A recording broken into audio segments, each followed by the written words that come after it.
see your chat on my other phone, but I don't see it on this one.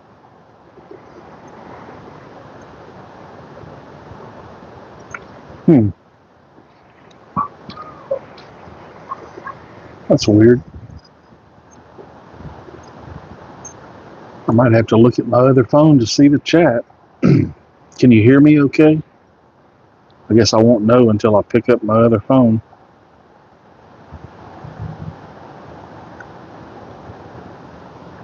In just a second, I'll reach down there and grab it. Got too many things going on.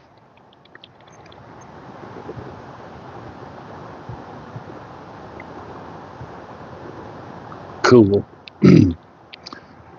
First pipe in many months. I don't know why my thing isn't showing chat on it. That's strange.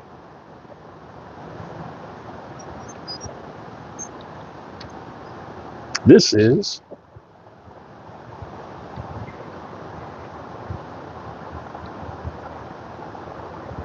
Oh well. It is what it is, so they say. Fill my pipe up.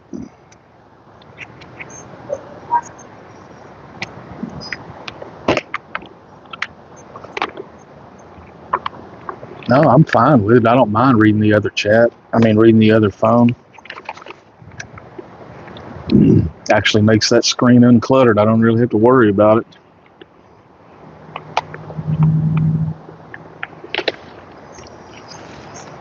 Unless, of course, other people are typing and I can't see that, but nobody else has said anything. Which is par for the course.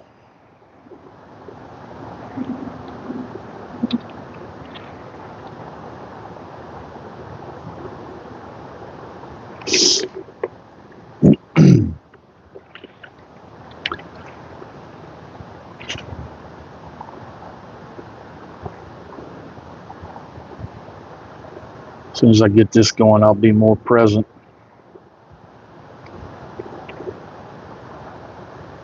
Theoretically. I wrote an interesting haiku.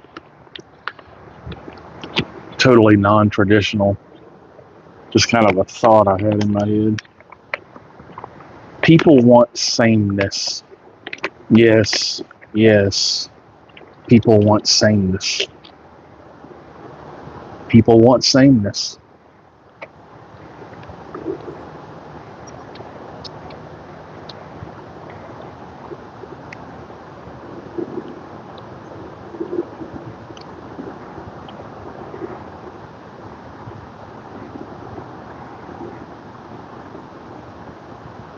I think I can balance that phone on my knee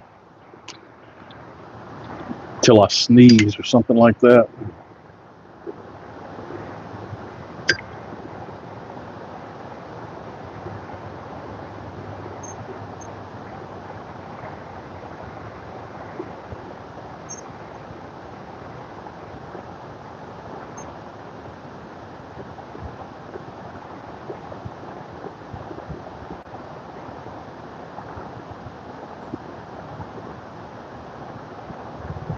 I can feel it sliding down my leg.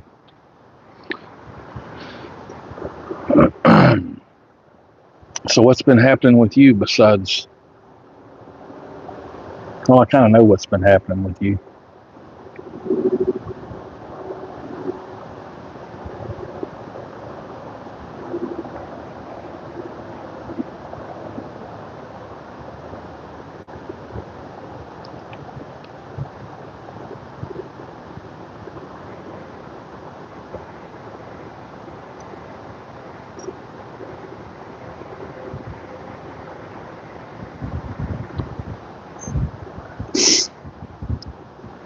Now it says I've only got one person in here, and I think that's me.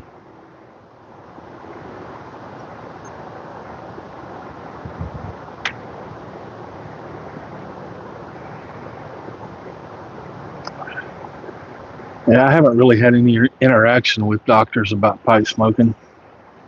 They used to ask, because I haven't been to the doctor in way too long.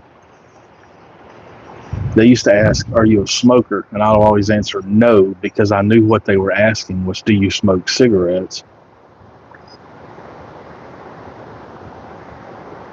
So I never really felt like I was not answering their question truthfully. And then one day, one of them asked me, "Do you use tobacco products?" And I said, "I do occasionally smoke a pipe." They didn't write anything down or make any comment or anything. They just went on to the next question.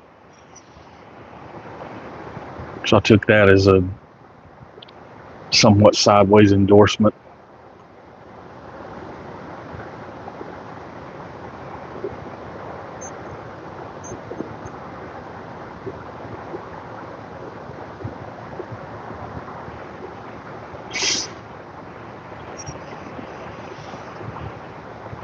I feel like I'm going to sneeze.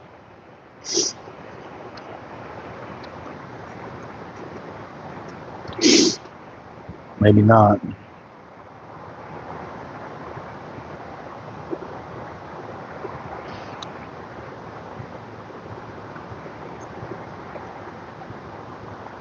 Yeah, I don't think there's much, as far as this goes, I don't think there's much the doctor could say to me that would change my mind.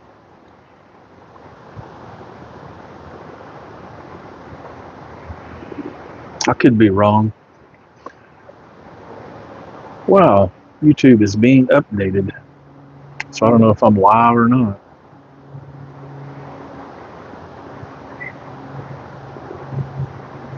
It just totally shut down on my other phone. Here we are. All right, I'm back.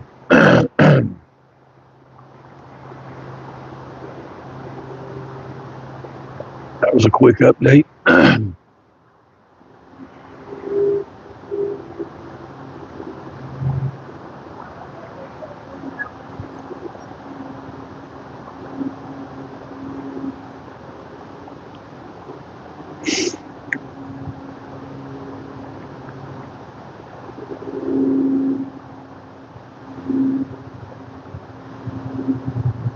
Are you moving?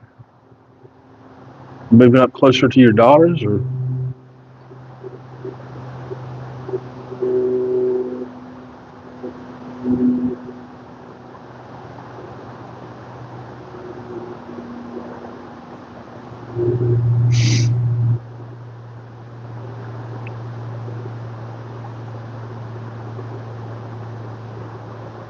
I've had a lot going on here.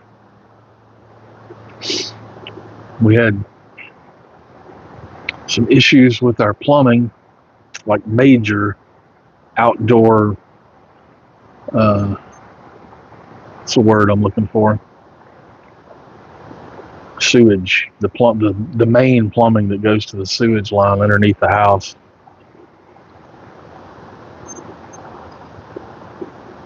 So I had a guy come out and look at it, and he was able to fix it or put a Band-Aid on it. That was quite expensive. It happens to be a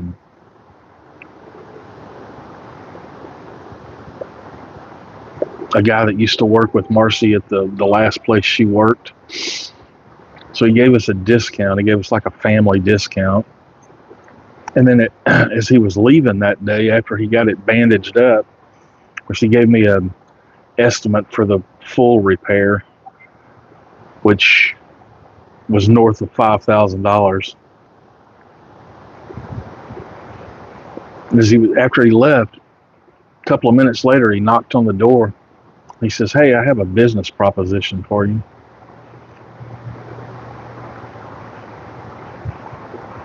And he left that company that they were working for and opened up his own. But he doesn't have anybody to do the bookkeeping. So he offered to trade bookkeeping things for plumbing work. So that was fortunate. So he came back out and redid that whole thing. And there was no time estimate or anything like that. He's like, just do what you can when you can to help me out, and we'll consider this a trade.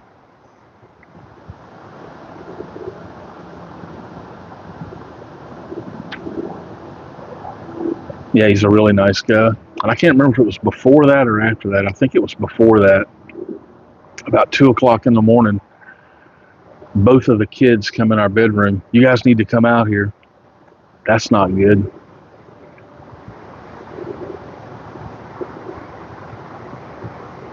And the house smelled like a cross between an electrical fire and burning plastic.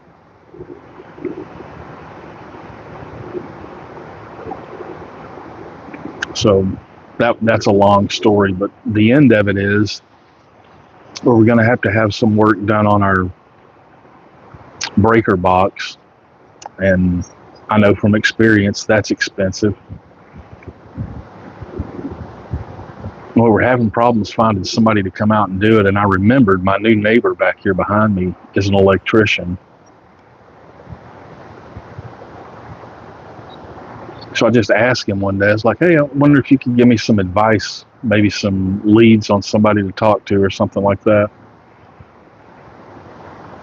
He comes over and looks at it. He says, you buy the parts and I'll fix it, no problem.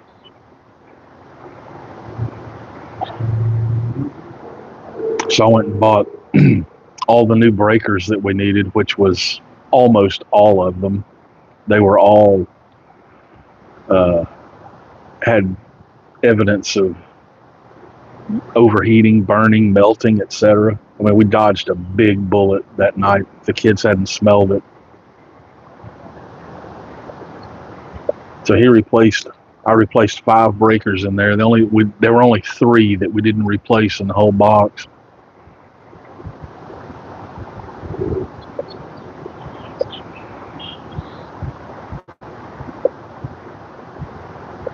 Then I think it was the day after, or maybe 2 days after the plumbing stuff ended, I had put some clothes in the washing machine. And then went on about my day, completely forgot about him. When Marcy came in, I said, by the way, there's some clothes in the washer if you feel like drying them. Yeah, those breakers were old and the connections weren't that great. Whoever did the work before didn't do a very good job on it. And that just kind of happens to them over time in that condition.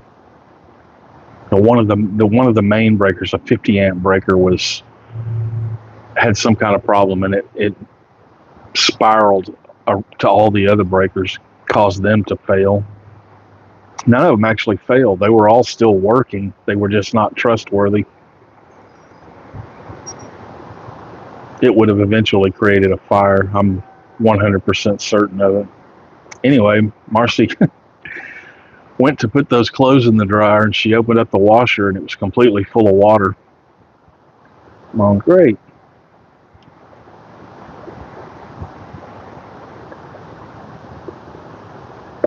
She had a guy come out and look at that, and he has ordered the parts to replace what's wrong with that, but it's going to be 2 weeks before those parts come in, so we're without a washer for 2 weeks.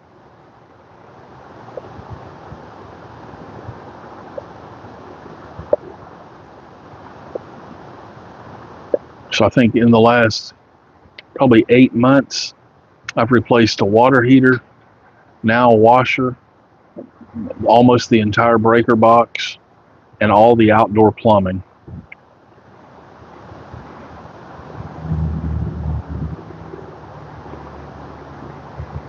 Not that I know of. I don't know what caused all that. Age, I think most of it was age, and this house just was not very well built to begin with.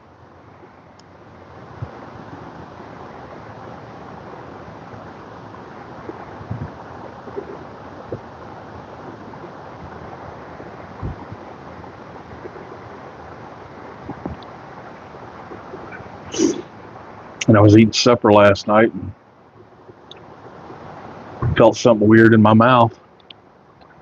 Somewhere in my digestive tract is half of a tooth.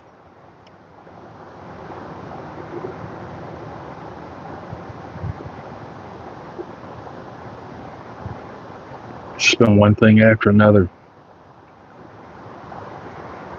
Lets you know you're alive.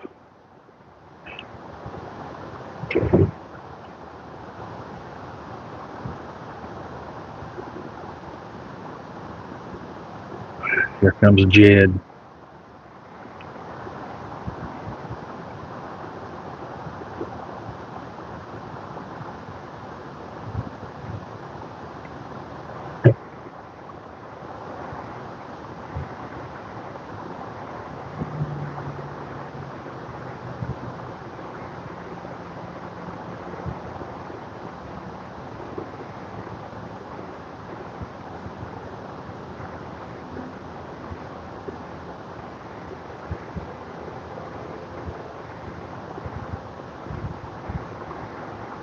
So you getting me back into writing those things has been quite a welcome distraction.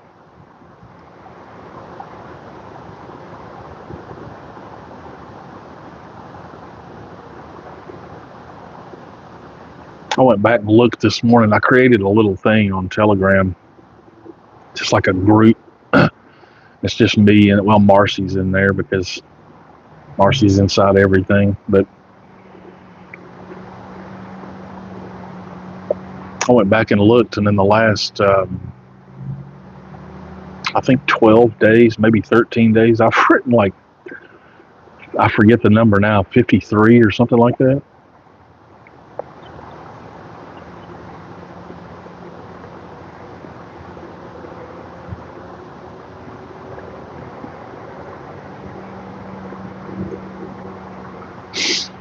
I've been trying to watch a bunch of videos on them, but most all of the videos that I've found have been very, come at it from a point of view of people that have never done it before. They're kind of basic, they're very, I don't know, some of them are pretty cool. I found a couple of lectures that were pretty good.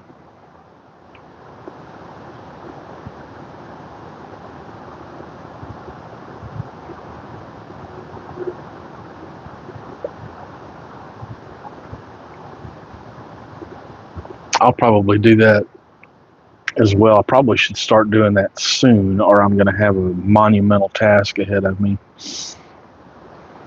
I think it would be, I don't have any grand designs, but I think it'd be cool to self-publish a little thing.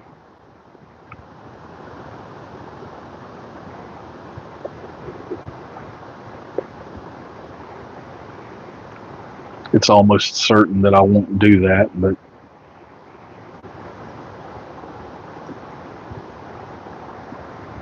there's all kind of websites and journals and stuff like that around the world, really, where people publish them. They do contests and all that kind of thing, but most all of those that I have found are coming at it from a different school point of view. They don't stick to the traditional American style haikus. Very few of them do, in fact. I like the structure of them.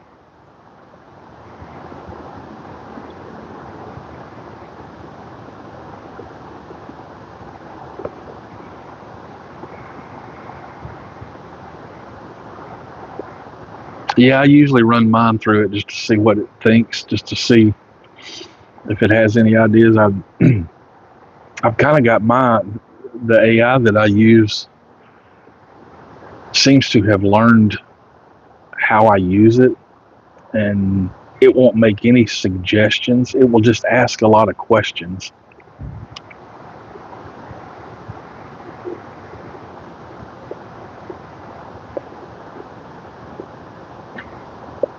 But I've only really rewritten maybe, I don't know, probably a handful, maybe 5 or 6 or something like that, because the other ones, after reading what it had to say, I thought, yeah, that makes sense.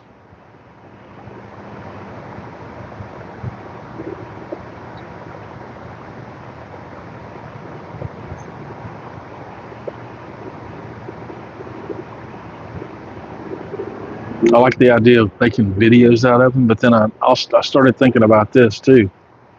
When I make those videos with images and things in the background, it kind of defeats the purpose of the haiku.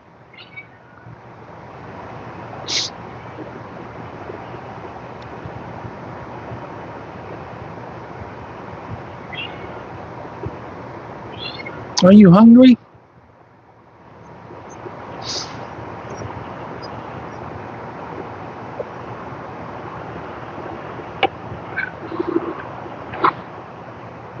Let me sit this down. Cutting. Yeah, I like the idea of show don't tell.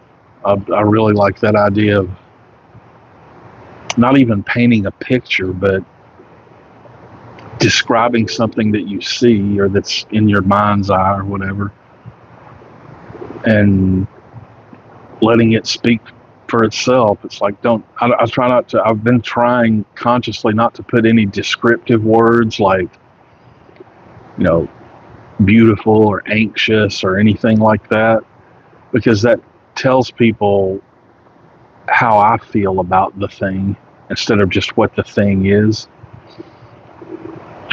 Give me just a second here. I'm going to go grab a bowl of cat food for this cat, or these cats. I'll be right back.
All right. Microphone. Phone.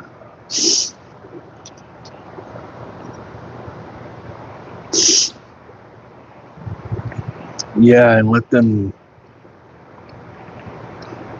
determine what it is they think instead of trying to push them in a direction.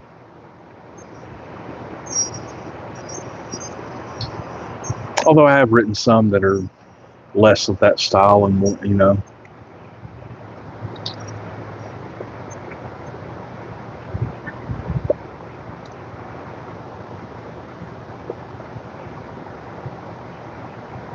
One thing I haven't really done a lot of, which is like more of the classic form, is include the seasonal kind of reference. A lot of them have it, but not all of them.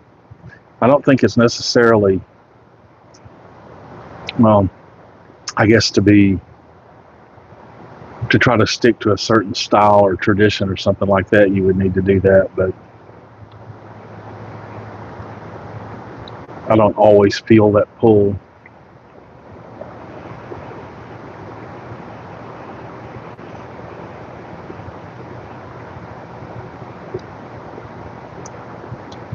Yeah, have you, based on what you've said here and previously, you've obviously read some stuff about it, like the history of it. There's there's one aspect of it, like where it came from, like the form that it came from before it became what it is now, where it was interactive. Like one person would write a 5, and then the next person would write, or I can't remember how it is, I'll have to go back and look, but basically you would write part and then give it to another person and they would write the next part, and it would go back and forth. And there's like stories of that guy Basho doing that with people and having ones that were like 100 lines long.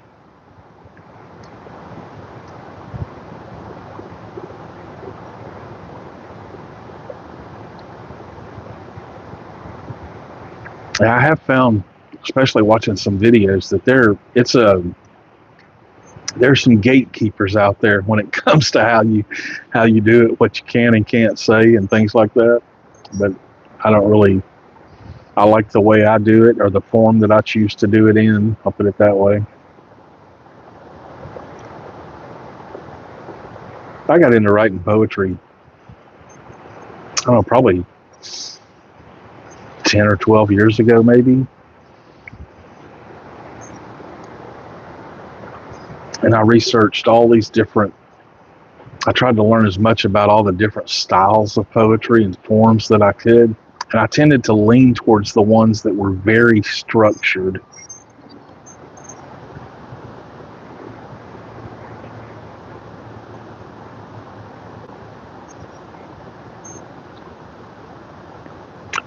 I'm drawing a blank on the name of one particular style of poem, but it's "Do Not Go Gentle Into That Good Night." That's a specific kind of poem. I like that style a lot. There's one called a sestina that I really like a lot. That's super hard to put together.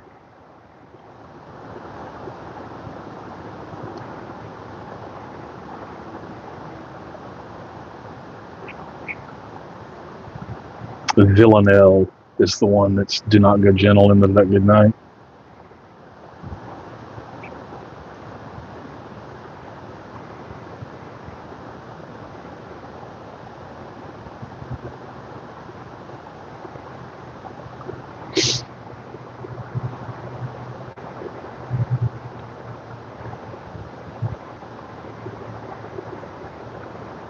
Yeah, I don't think mine necessarily,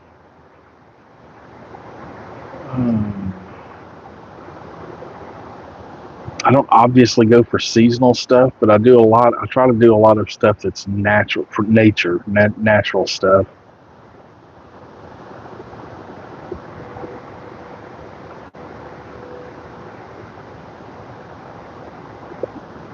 I have, I don't know, I have notebooks strewn all over the house that's got stuff written in them, but none of it's, I don't know, I wrote a few several years ago that I liked, but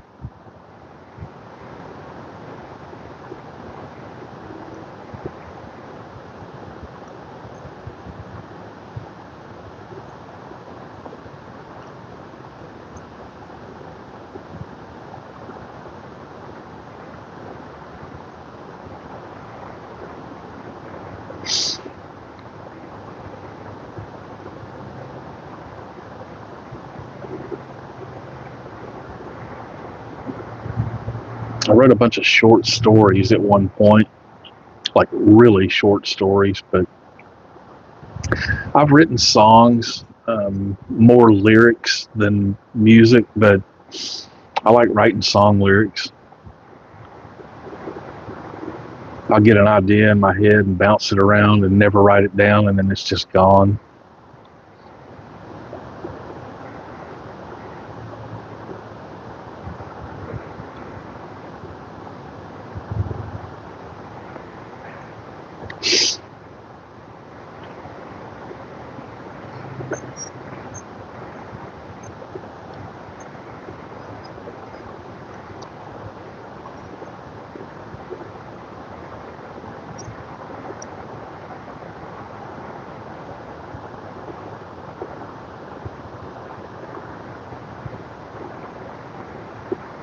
I wouldn't say I've ever written a good song, but I've written a few.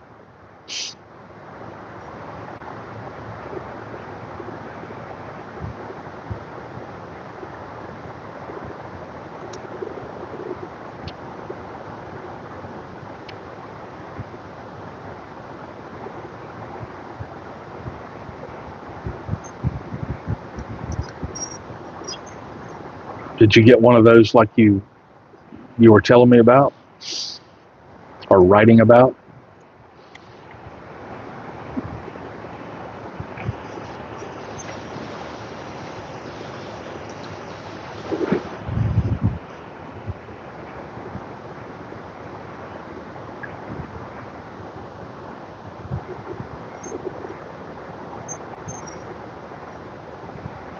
I think if I ever shaved my beard off and got back into shaving regularly, I would go the straight razor route. There seems to be something cathartic about that process as opposed to a shit triple edge.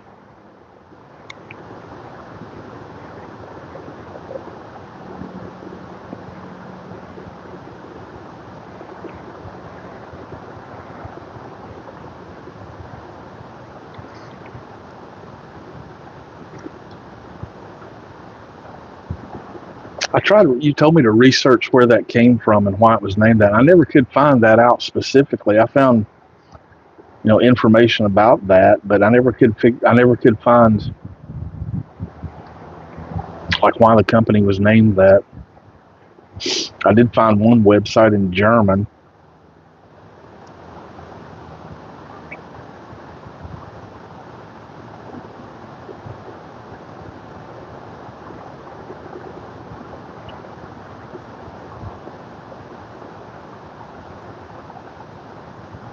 My great grandfather used a straight razor. I wish I had that, but my brother's got it.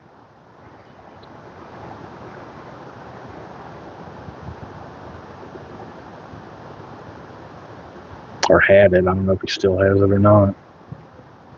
He's kind of flighty.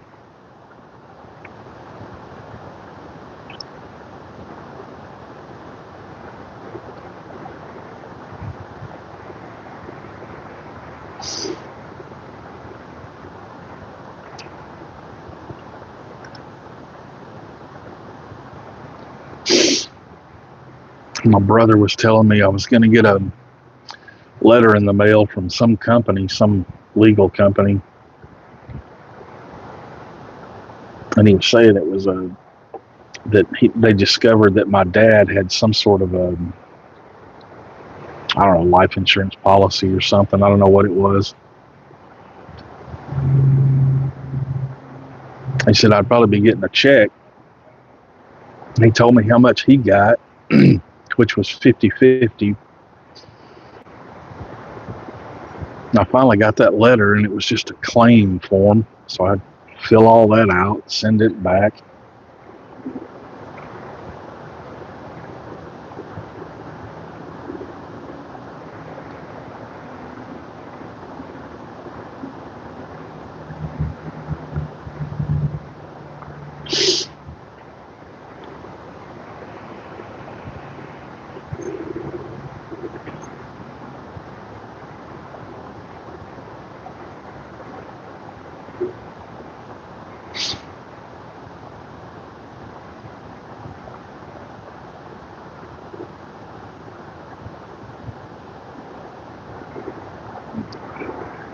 Yeah, I know what I'll get from that, which, I mean, it'll help us out, but it's not anything like earth-shattering. But that's not even what was included in his will. That my brother said he doesn't expect that to be settled till sometime around Christmas.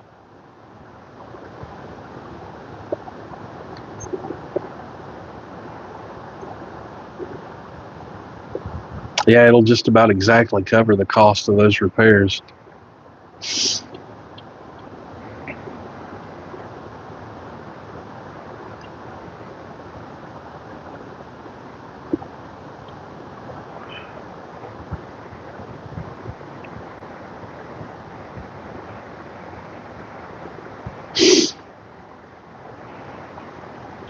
My brother also told me, I don't know who might be watching this one. My son might be watching it. I don't want to spoil a surprise if he is, but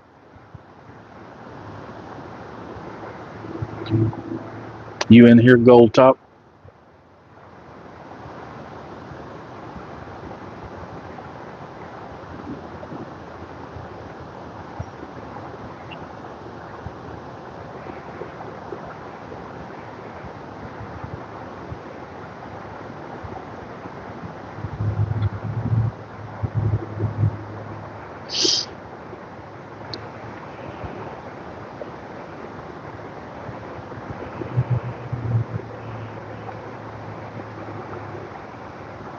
Anyway, apparently my dad gave my brother his last guitar a couple of years ago.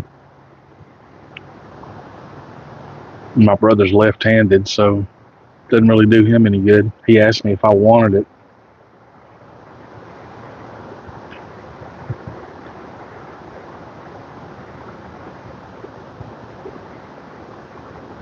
So he's sending that out. I think what I'm going to do,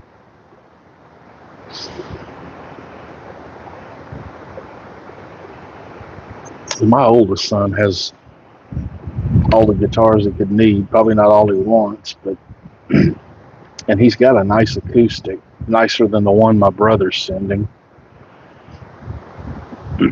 But I thought I would give him the option of taking that one and giving my other son the one that he's got, or the other way around.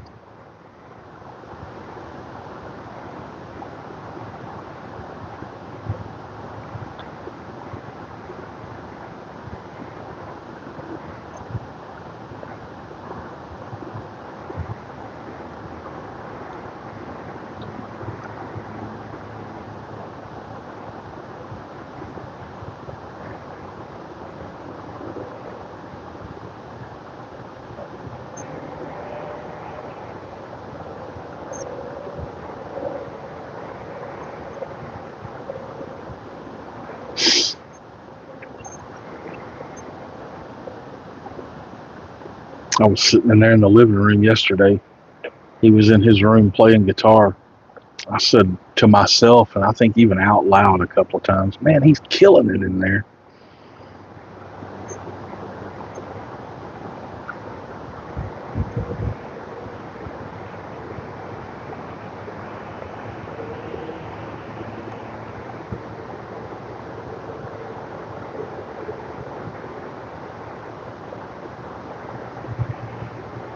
It says I got 6 people in here.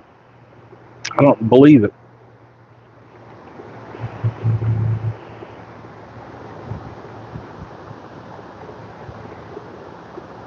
So it may have something to do with that chat weirdness. You're the only one I can see. I don't know. She'd rather have a guitar. Go buy her a guitar.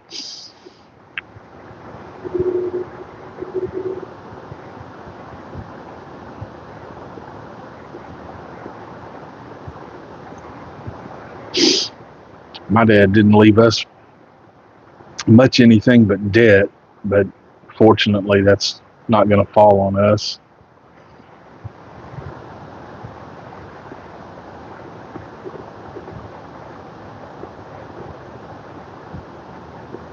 And it's been entirely up to my brother to go through all of his stuff. And I told him, I said, if you see anything that seems sentimental that you think I might like to have, you can ask me. Otherwise, do what you will. I don't care.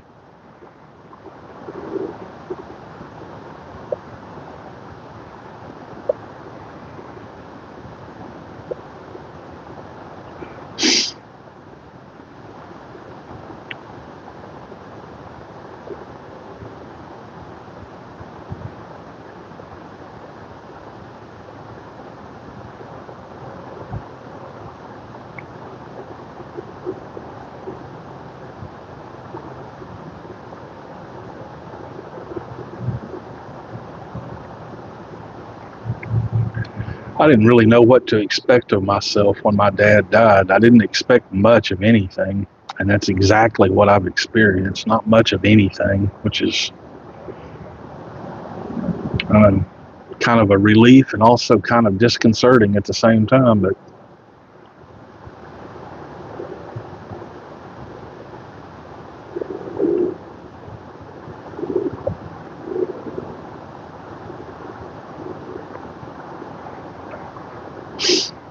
yeah, I told him if he had any pictures, especially ones of me and him together, which I don't think he has, or if he had anything from his days in the military, I would be interested in at least seeing it.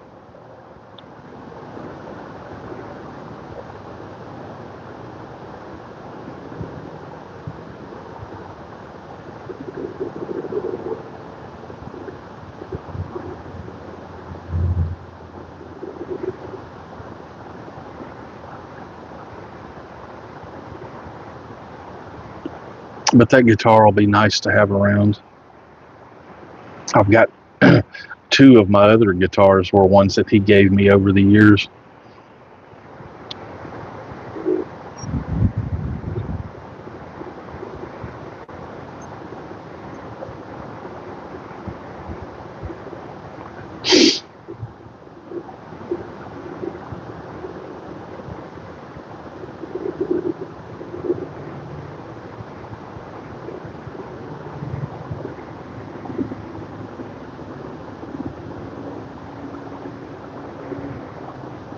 Yeah, I just tried to. Yeah, he played, well, not so much in his later years, but when he was younger, he played all the time.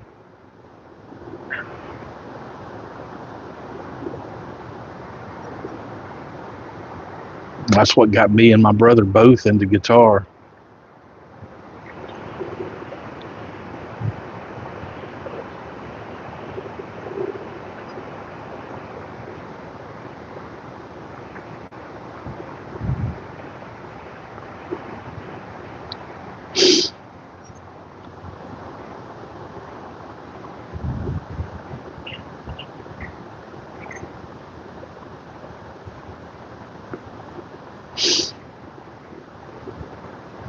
There used to be a thing, I'm sure you probably heard of it, picking and grinning. Basically like a community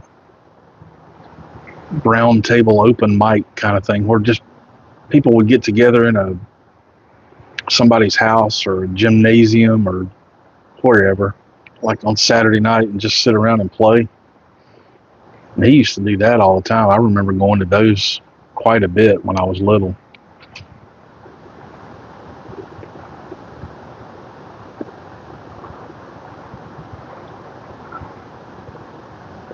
A bunch of Merle Haggard tunes.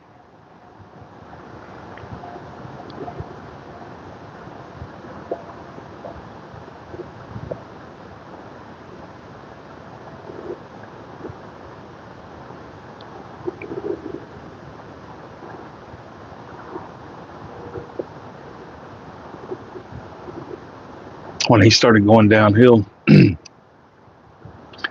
I would text him because he couldn't talk anymore, so he could only text. And one of the last things I texted him was a video of me playing. I said, I thought you might like to see that. And that's right around the time where he really went downhill, and that was the last thing I sent. He never responded to it. So I don't know if he saw it or not.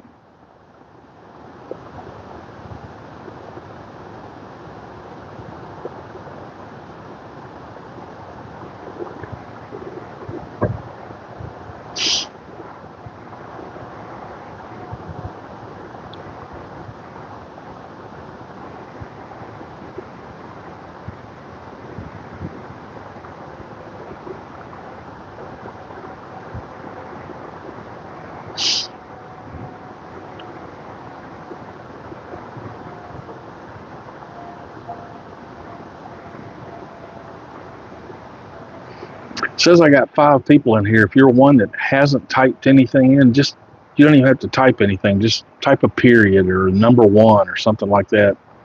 I'm curious if my chat is working beyond Charlie.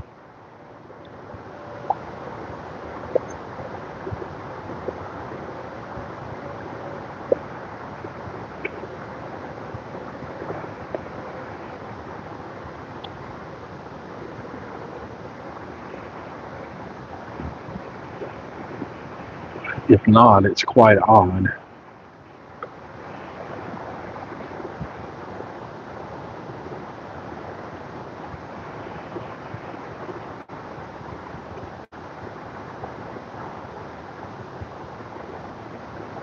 Seems like YouTube has done a few updates recently. I've kind of anticipated this for quite some time, but it seems like they're making it harder and harder for anybody that's not making them money to do anything on YouTube. You can put videos up, but nobody sees them.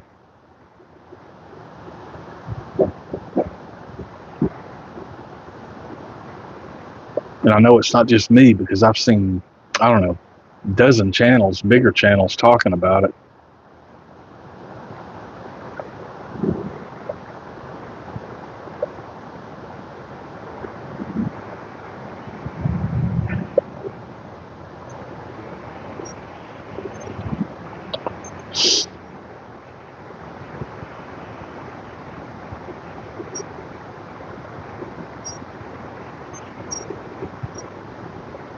I've actually contemplated making my channel quote unquote private, putting stuff up that I want to put up and just sharing the links with the people who I think might be interested in seeing it.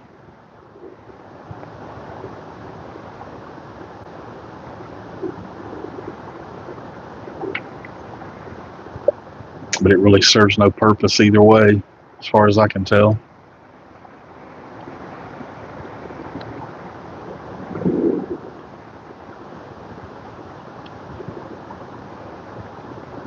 Yeah. I guess the only positive that could come from that is some goober out there, making rude comments or something like that. But I don't really care about that either, so.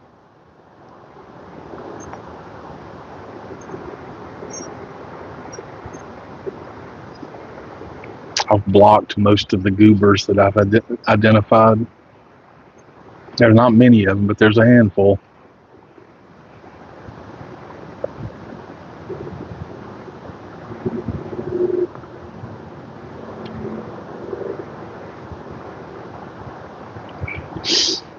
Yeah. I've just about cut out any form of social media type communication. I mean, we're in that one text thing, but beyond that, I don't interact with the world at large on the internet at all.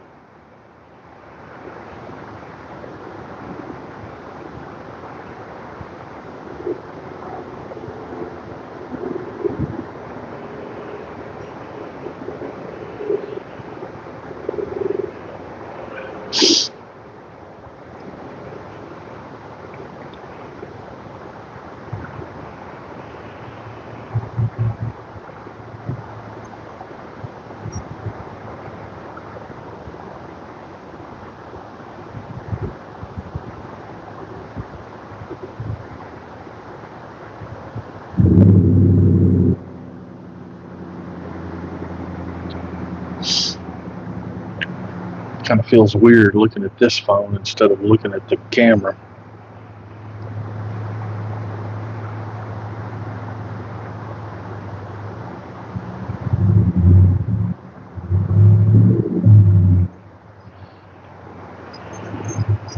I can remember most people's names that I've interacted with at any length, but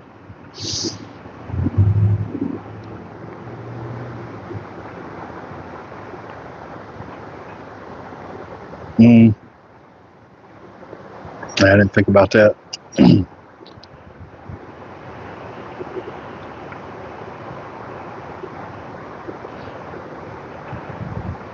Do you think about that? Is it something that's like,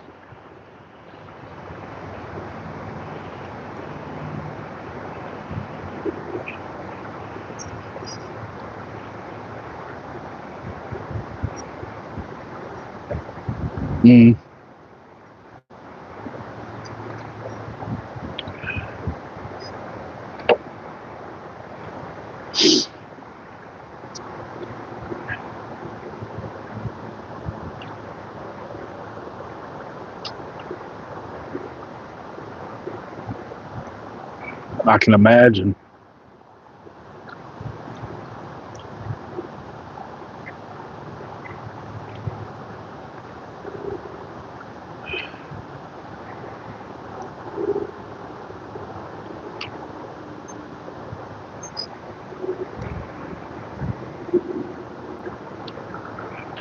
And we may have a few friends along the road, but in the end, it's family.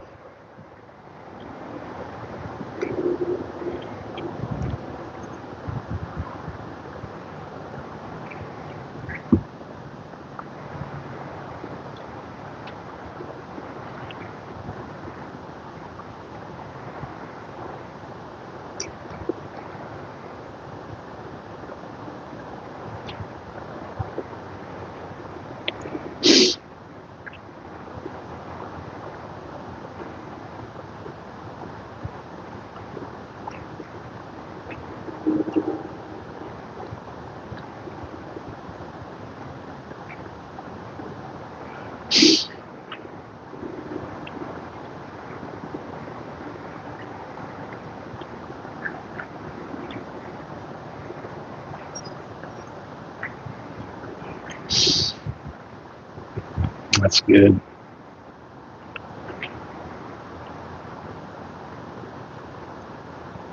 I still need to write you a letter. There's probably more that I want to say than I actually know I want to say. That just, this isn't the format for it, and texting, that's what it is. But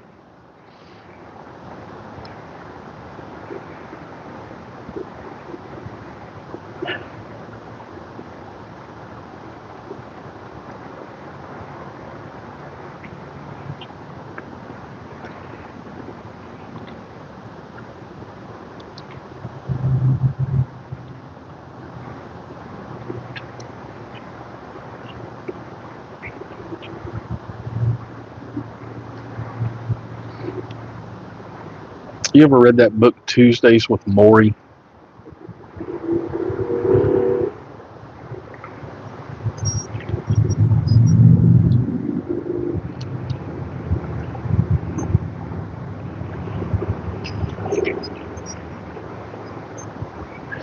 I text him a couple of times a year, usually around Christmas for sure, and then once or twice when I think of it. I'll probably think of it after this.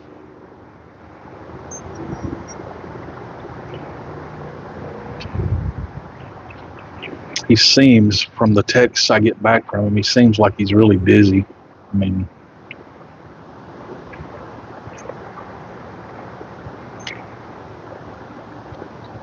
yeah, that Tuesdays with Maury was a great book, and he wrote another one that I really liked called The 5 People You Meet in Heaven. That's a real thinker.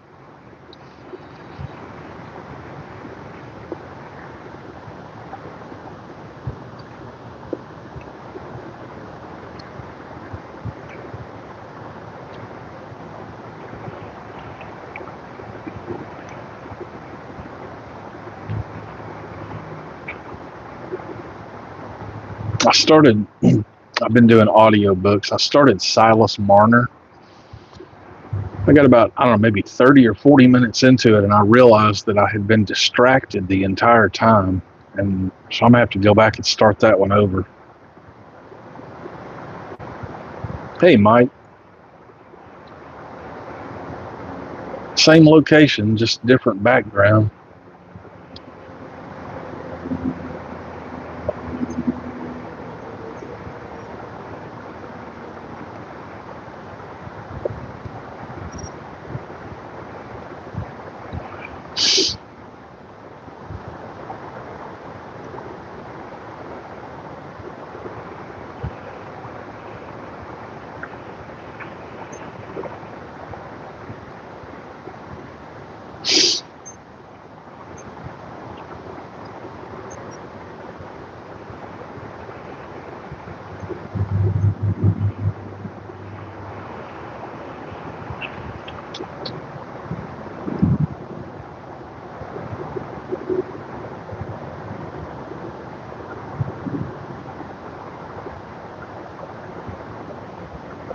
And my neighbor decided he wanted to build that fence.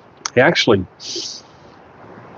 there's a little area between our driveways that was just dirt for the most part. And I would say it floods, but it definitely, for lack of a better word, floods when it rains. And he thought he wanted to fill it in with concrete. I was like, yeah, be my guest. It's your property.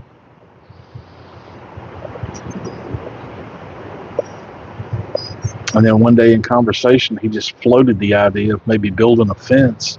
I was like, it won't bother me, but that's actually been pretty nice, I think. It gives us a little bit more, because I'm always sitting out here. They're always in and out. It gives us both a little more privacy.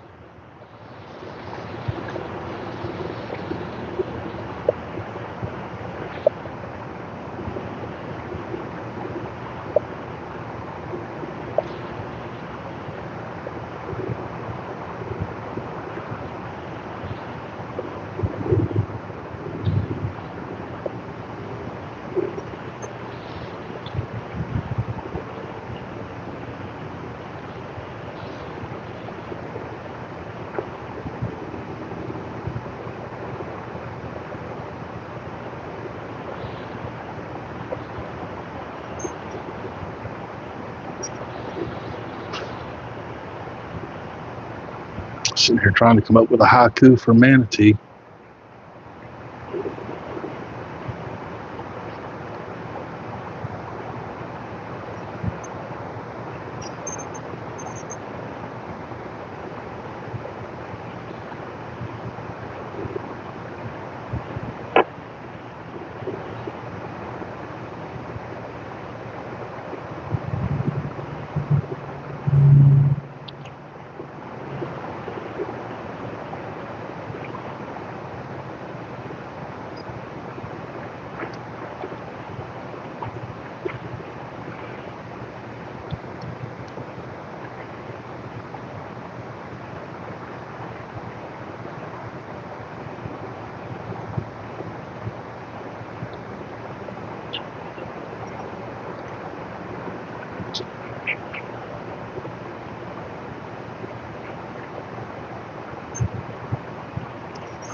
Now I got that in my head and I can't get it out.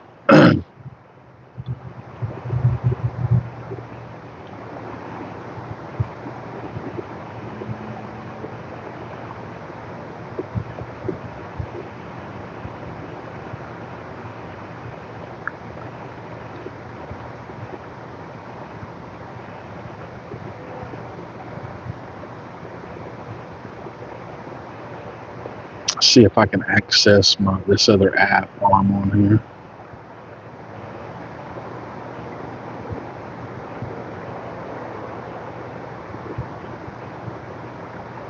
Yeah.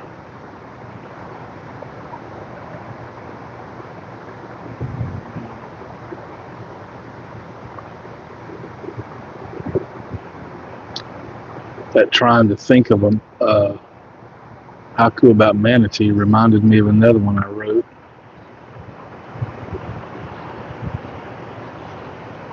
If I can find it. Surely.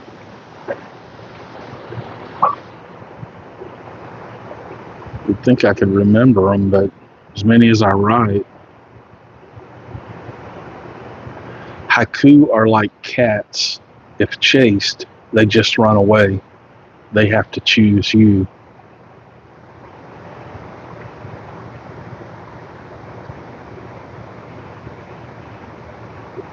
Hello, Ramon. Long time no see.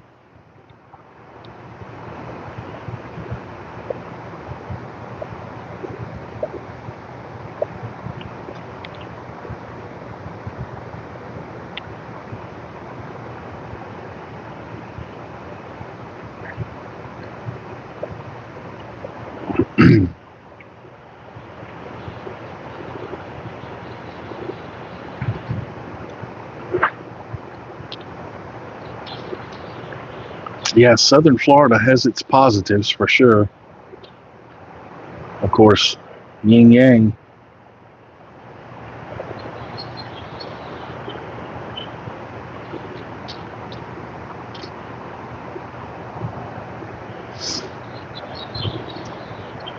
I'll let my pipe go out.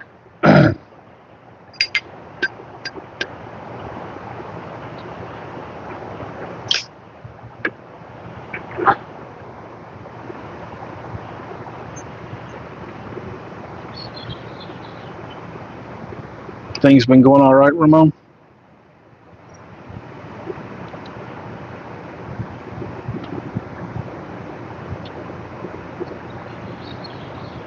Yeah, the positive wouldn't be positive unless there was negative, right?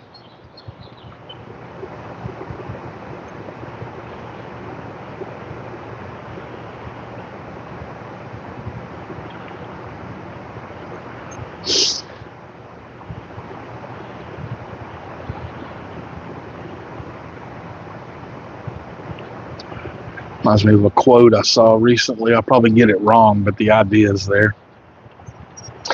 Man only knows he's on the right path because he's walked on the wrong paths.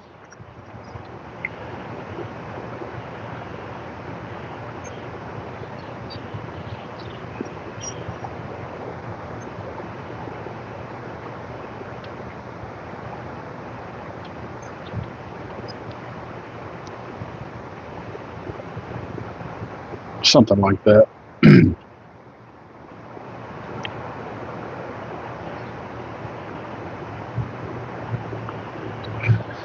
Yeah, when I was on an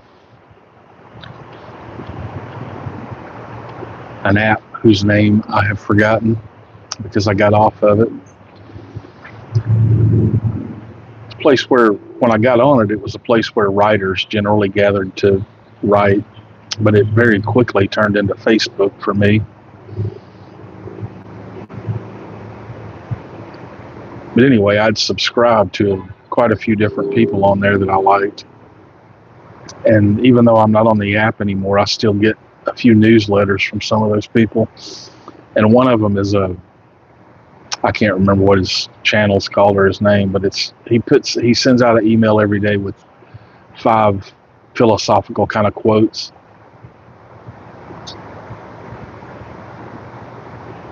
And there's usually some good stuff in there.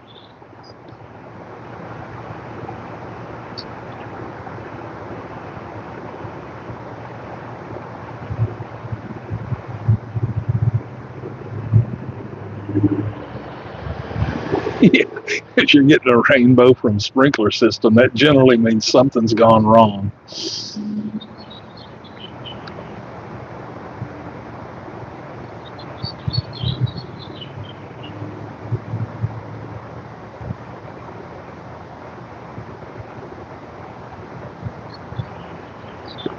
No two people ever see the same rainbow.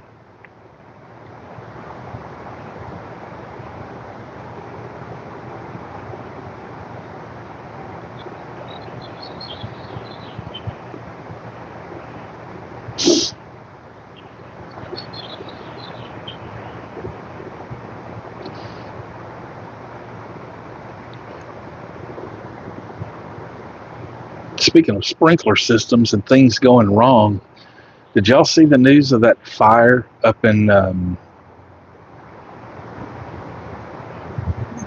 somewhere up north of me? I can't remember what town it was in.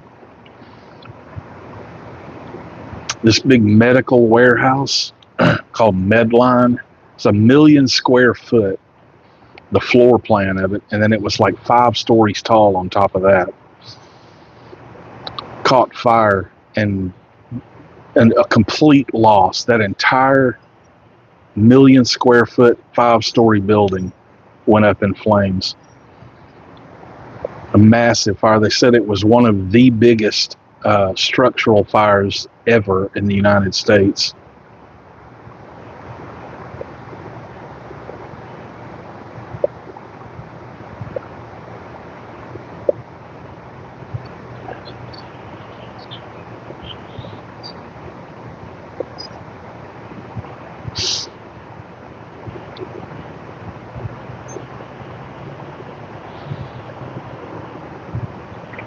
The sprinklers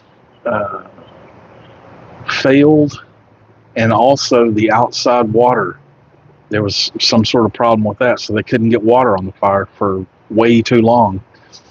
And there were like, I think 30 plus Tracy, 30 plus engines, and I don't remember, a couple of hundred firefighters or something like that. And they basically, I mean, it was no fault of theirs, not like they did anything wrong.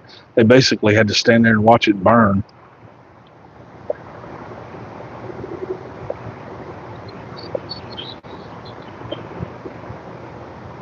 I talked to Glenn maybe a week or so ago.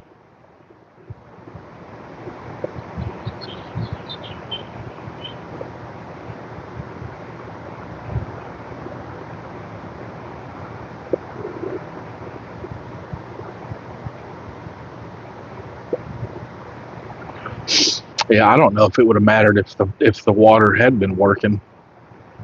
Well, the sprinkler systems may have had an effect, but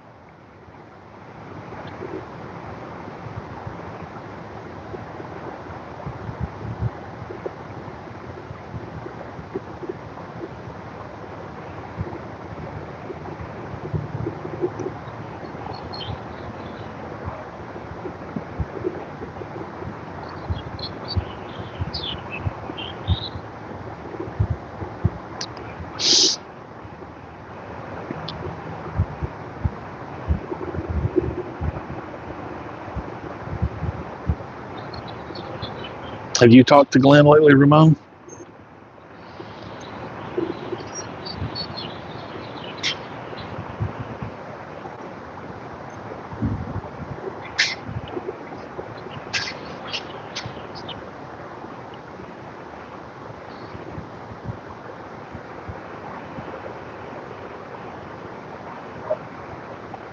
Yeah, it doesn't surprise me, Mike. That's been an ongoing issue in California for significantly for the last 10 or 15 years. All the old infrastructure is just so old. It's just been failing one place after another. I have Glenn doesn't do any YouTubing or anything like that anymore, and I'm not 100% certain how he feels about any news, personal news going out, but he had a health issue that he's been dealing with, but he's okay.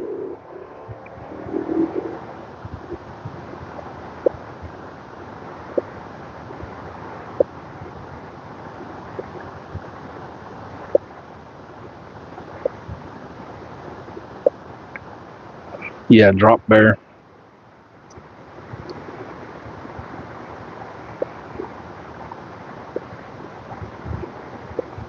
Send him an email.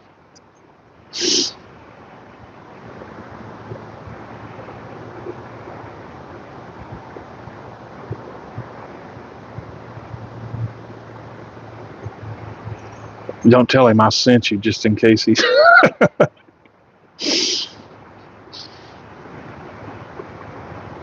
Actually, I don't care.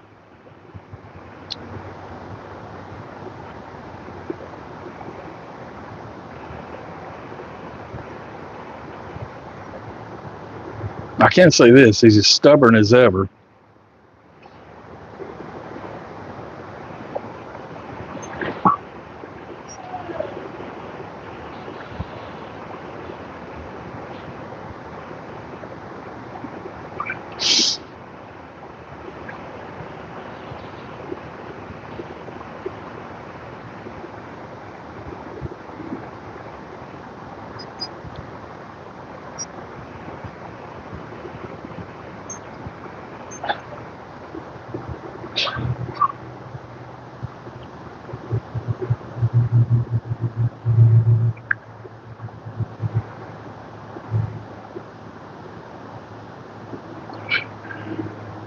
Not very.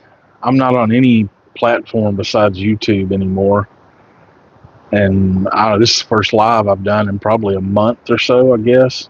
I put a few little artsy kind of videos up over the last few weeks, but before that, it'd been like 7 months since I put a video up.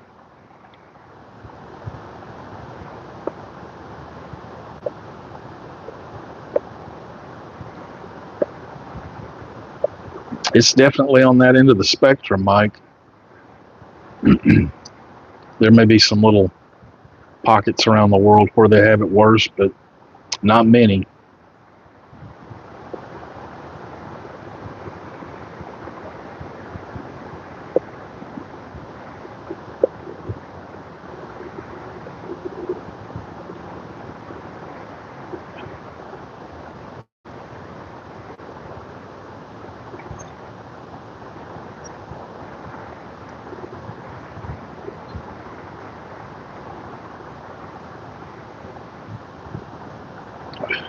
Yeah, I don't know how hard it is to get tobacco in the Congo, but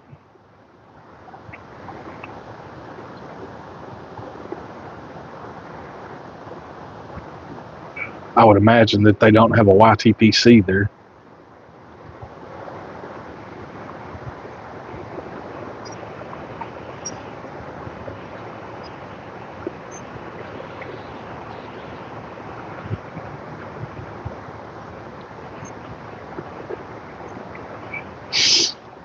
I can't promise when that'll be, Ramon, but for some reason the urge just hit me tonight.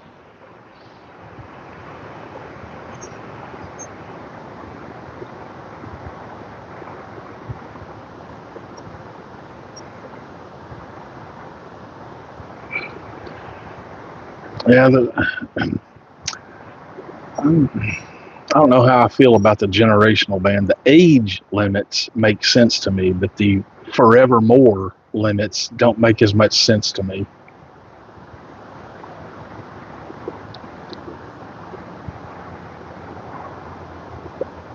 As far as cigarettes go, I'm less willing to say, hey, that's a horrible idea, but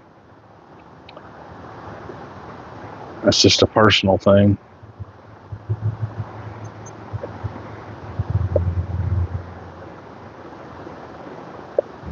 Yeah, I don't think that trend is going to last as long as people might think it will.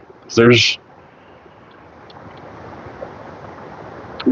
Before it became legal everywhere, or almost everywhere, there were very, very few studies done about the effects of it, and all you ever heard was it's good for you, it helps this, it's medical.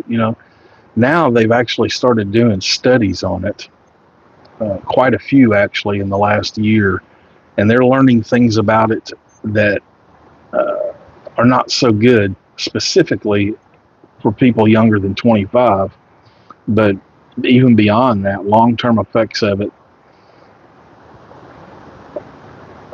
It's one of those age-old stories of somebody else is going to do it, so we might as well do it first, make the money while we can, regardless of the downstream effects, which will inevitably come. Accidentally checked YouTube.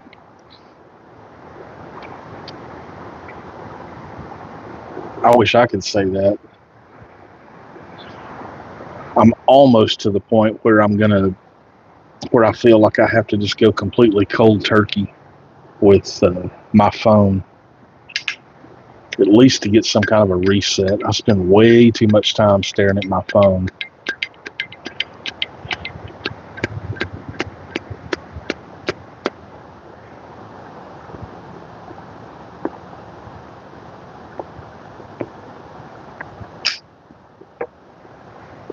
I have improved.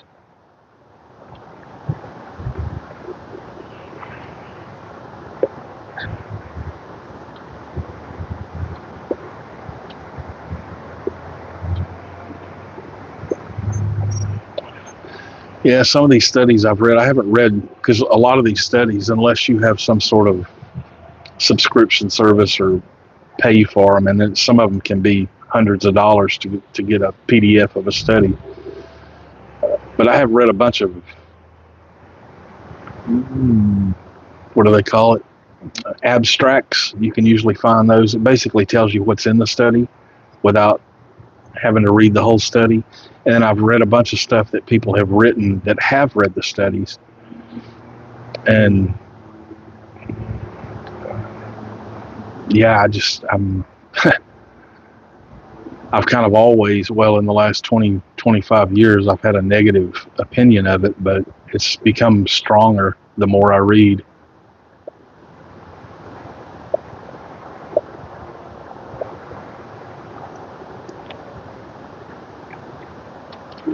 But my pipe has gone out.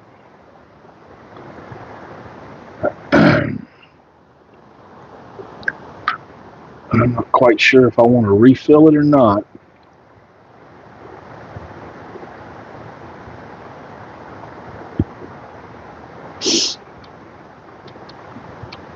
Encourage me if you wish.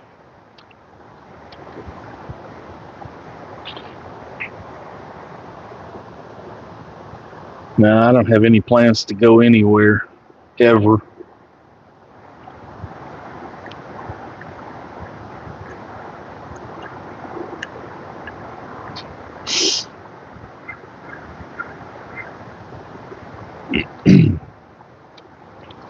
There's been a couple of different pipe shows over the last couple of years where I've had at least 3 people offer to get me there.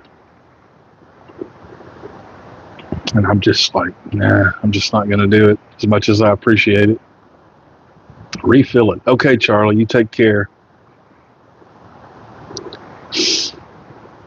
Let's sit this phone down. For some reason, I'm not able to see the chat on that phone, so I'm having to read it off of this phone. So if I don't respond immediately, you know why.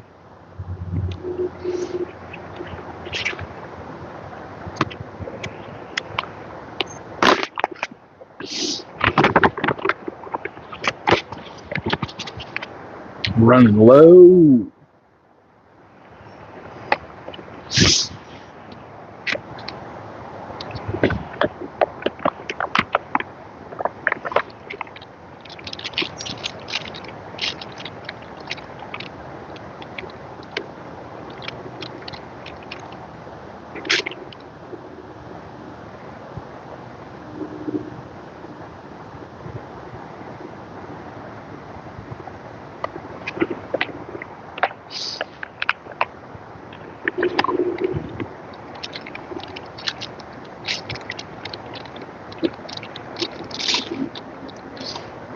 I was telling Charlie before y'all came in here, I've had one financial upheaval after another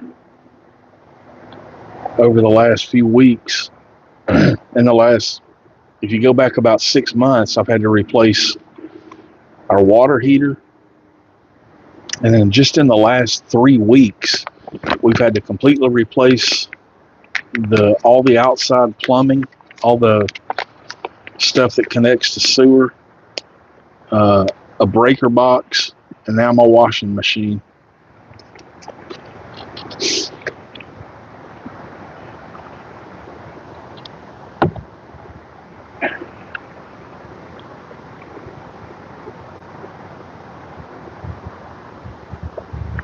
Yeah, I don't deny that people can get certain benefits from it, like specifically the effects of chemotherapy.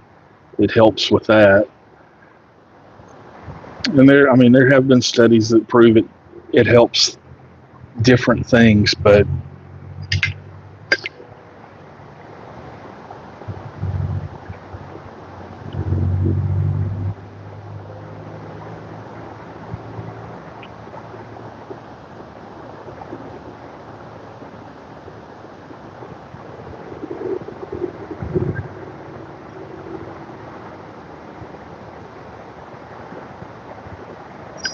I don't think it's quite the same as alcohol, but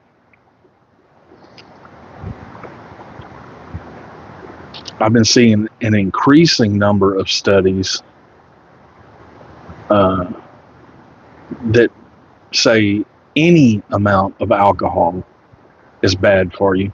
But that ship sailed a long time ago with a lot of dollar signs along the side of that boat. That's going to be a tougher hill for them to, if they decide that's something that they want to go after. That's going to be much tougher than cigarettes.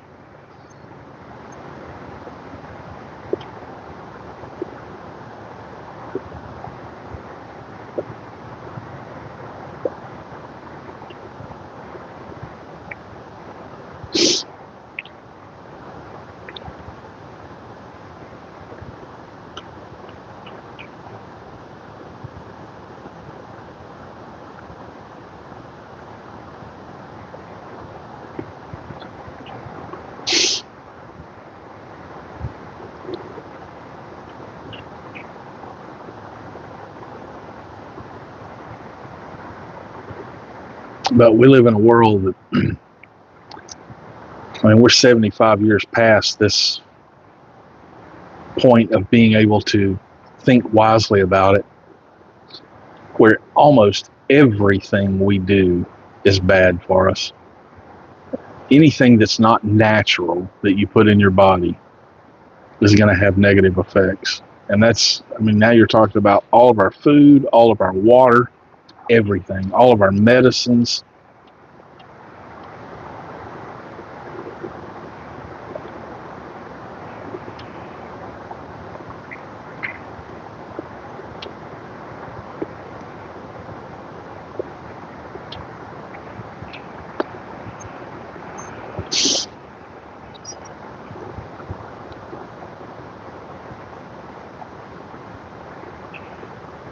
I used to be on 4 different prescription medications, and doctors gave me all these different vitamin supplements that I had to take to counteract the negative effects of several of those medications.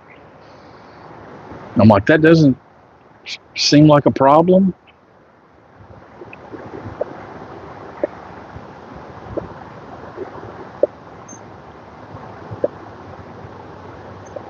But you basically have the choice of something bad is happening. You can do this thing, which is going to relieve pressure on that, but it's going to create another negative situation. Or you can do nothing and let that situation run its course.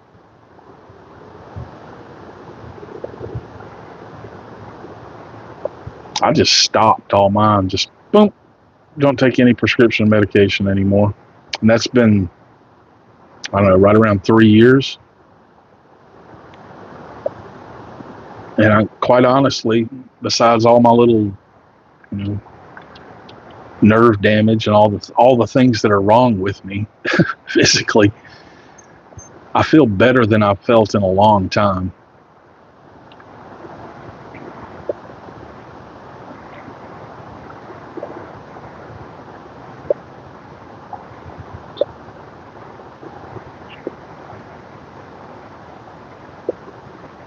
But like I always say when I say that, I'm not a doctor, and I don't suggest you do the same thing without doing a lot of research and talking to your doctor about it.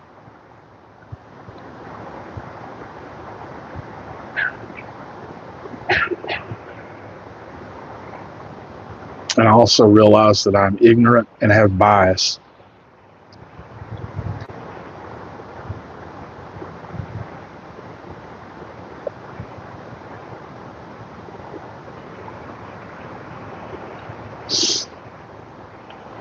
Yeah, I was on 2 diabetes, a cholesterol, a blood pressure.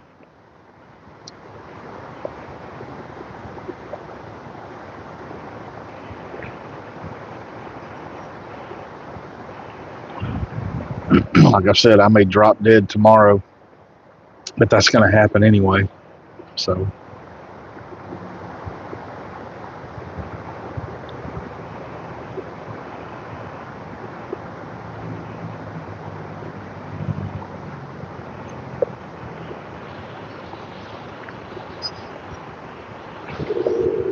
like it said, getting old ain't for sissies, that's for sure.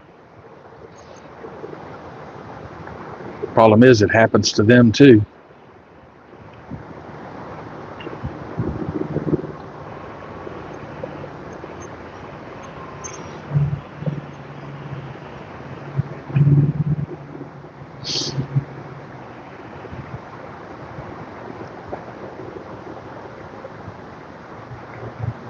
I'm not opposed to getting old. I just don't want to be a burden on people as a result of having gotten old.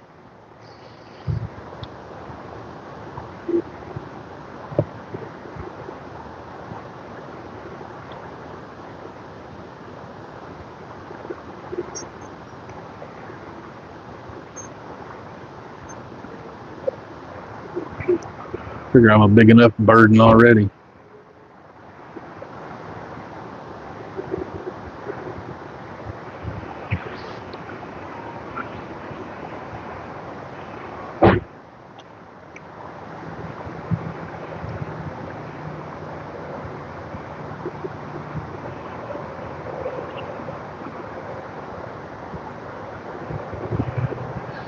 Yeah, that was a big part of my thinking, Mars Soup.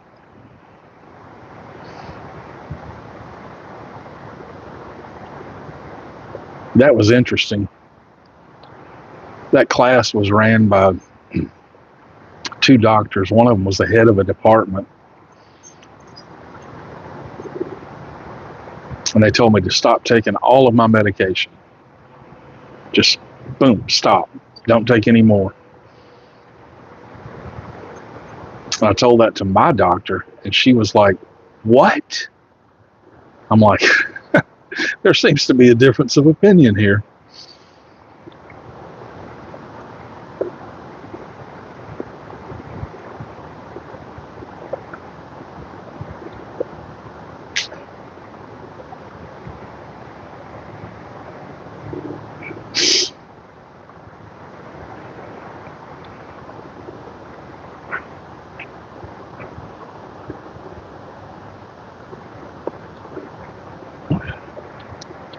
Yeah.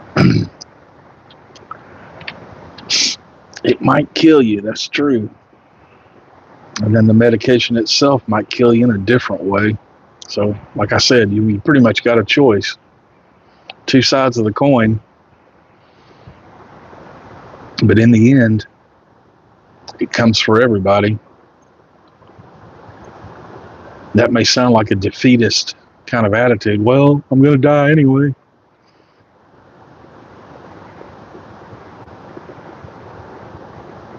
I don't think I'm really given a choice in the matter of whether or not it happens, for sure. But how it happens, I may have a little bit of influence over. Maybe not.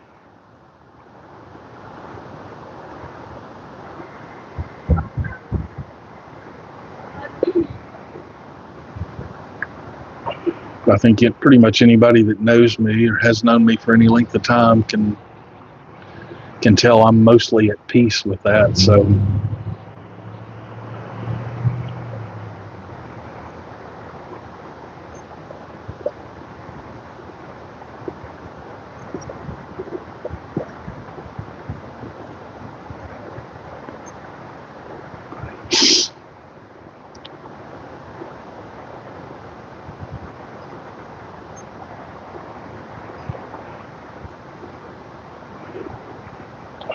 yeah, I know what you're saying, Mike, as far as going cold turkey. There are some medications I had taken in the past, especially around the time of my chronic pain journey, where you had to take, I can't remember the name of that one medication. I hated it, but I had to take, I believe the culmination of that was I was taking 7 of those pills, gabapentin. I was taking 7 of those pills a day, and you had to work up to it, 1 a week, 2 a week, 3 a week. And when you came back down off of it, you had to go in reverse.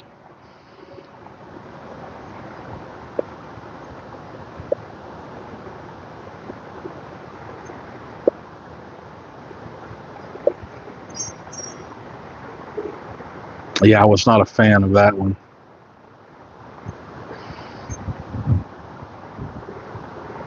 And then that ended up, everything they tried in the whole chronic pain journey, nothing worked. The only thing that really came out of that in the end was, here's medications that will make you not give a crap about how you feel. You're still going to hurt, but you just won't care. And that was eventually was morphine.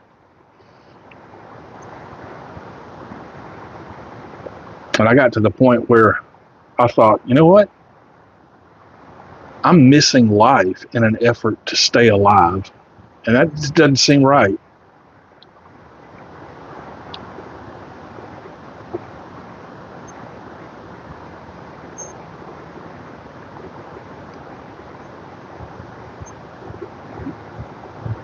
And I quit that one cold turkey. That's been 10 years ago. And that was a rough week, but it's over.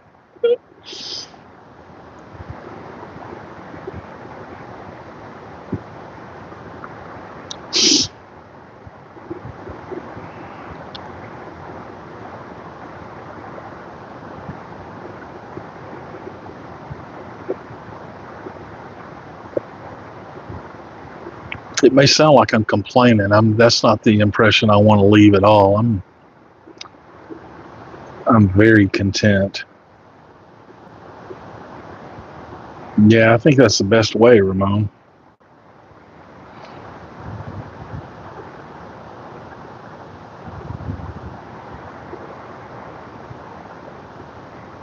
Hydrocodone, yeah.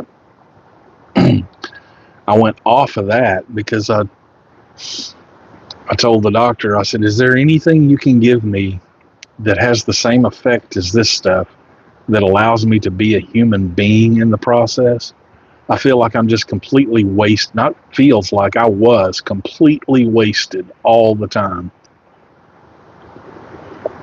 She's like, well, we have a slow acting, slow release morphine pill that we can give you. I'm like, let's try that.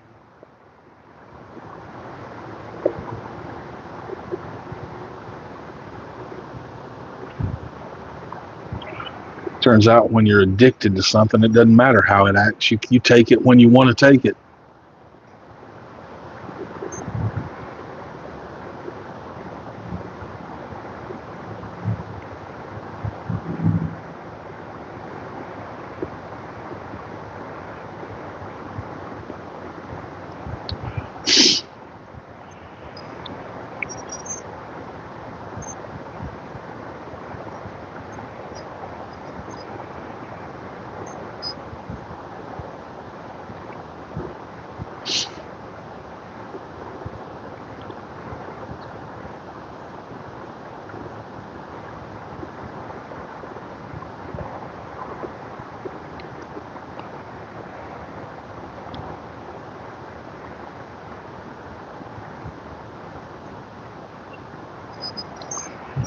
Yeah.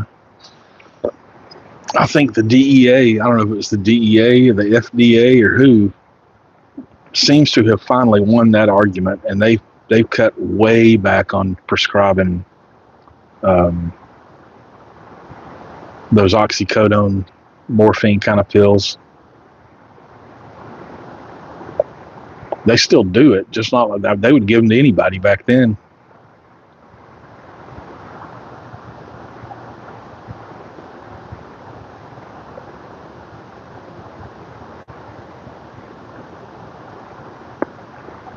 Yeah, it's not a fun journey.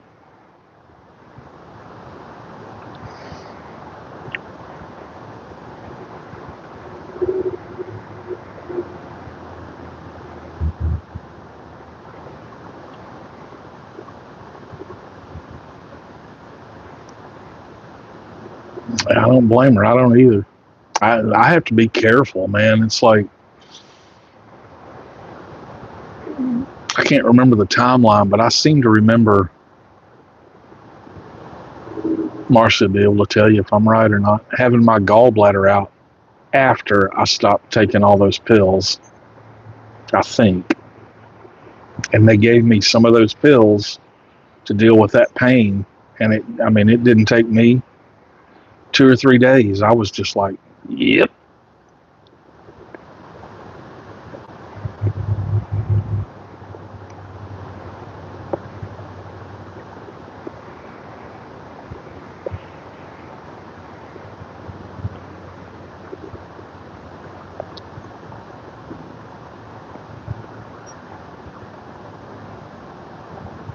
Yeah. The pain clinic is an interesting experience. Oh, here, we're going to do the only thing that we know how to do or choose to do to help you with this, and that's give you narcotics. But we're also going to judge you as a junkie in the process. And they're not wrong, but they're wrong for doing it.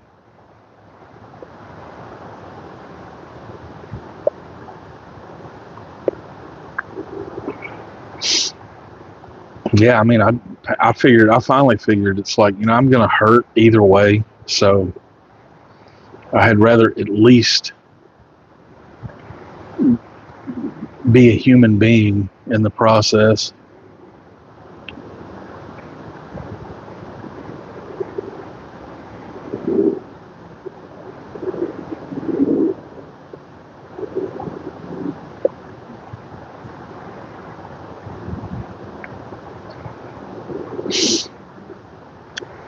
Yeah, that whole chronic pain thing is a weird one because there's two schools of thought on that. Yes, you're in chronic pain, and the other one is we think it's in your head.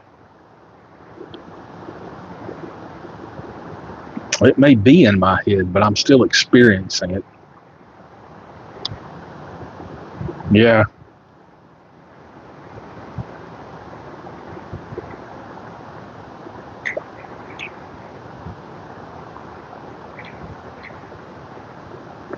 But I've said this before, and I don't have any data to back it up, but like our grandparents, the generations before that, you never heard of people having cancer. It happened, but it wasn't like, you know, 30% of society has cancer or will get cancer. It's probably more than that. It was like, it was such a strange thing back then that people wouldn't even say it. They would say the C word.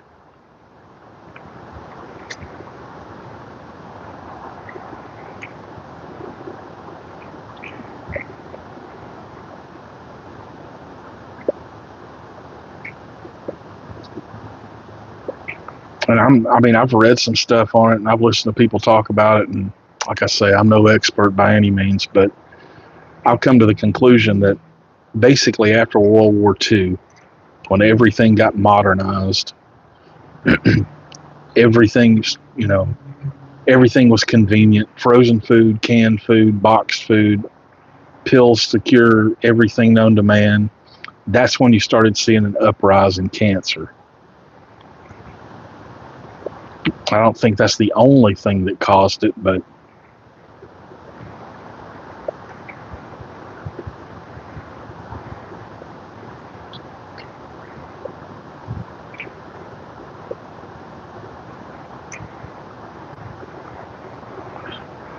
now it's microplastics and all this kind of stuff. I read a study not too long ago where they took a water sample from somewhere like Antarctica or the North Pole, the Arctic or something like that. Took some kind of deep, feet deep core drilling thing of a water sample and found it full of microplastics. I'm like, I don't know. I have two ways of thinking about that. It's like, yeah, there are probably microplastics everywhere, but are they really as bad as they say it is? I mean, the way to hear people talk about it, it would be like you could scoop a handful of water up and see, little blue fibers all over your hand. And I understand micro is the word they use for a reason, but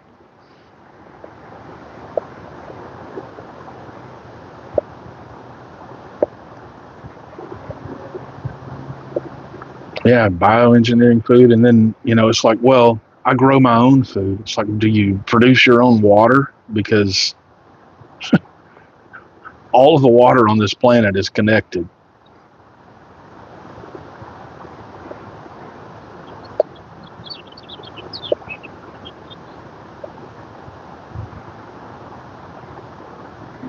It reminds me of that joke. Some scientist was arguing with God, saying, I can create life. God said, no, you can't. He says, yes, I can. God says, okay, go ahead. So the guy scoops him up a handful of dust, and God says, use your own dust.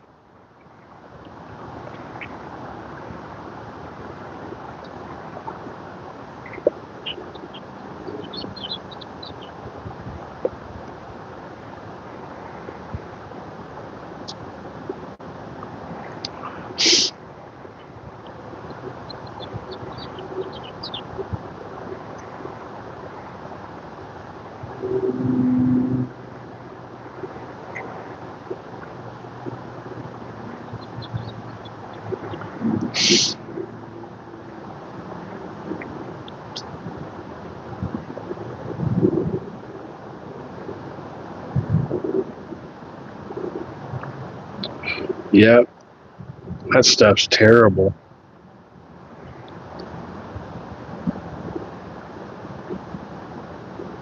It's not just that. Pick any product in your pantry, any product. if it's in a box or a can or a bottle of any sort, and it's not 100% natural, honey maybe, I guarantee you will find some product on there that is engineered. And in many cases, you'll find 20 or 30 things you can't even pronounce.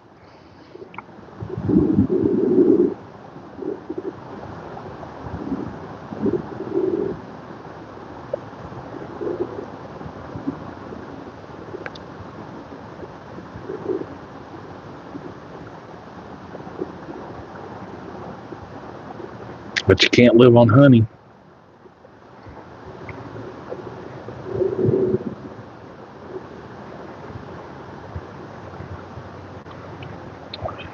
I think it comes back to what Ramon said earlier, diet and exercise. And it's like, and a big part of that is moderation, balance.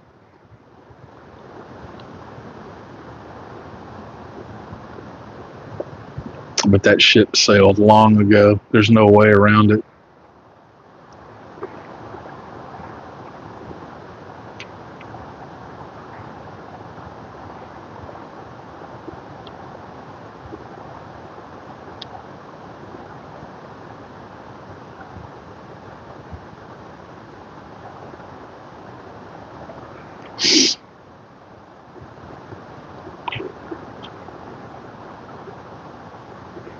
Yeah, and a lot of products that say sugar-free or fat-free or anything like that, it's like fat-free stuff. I don't remember the specifics of it, but if something is fat-free, that means it's had something else added to it so that not having fat in it doesn't become a problem.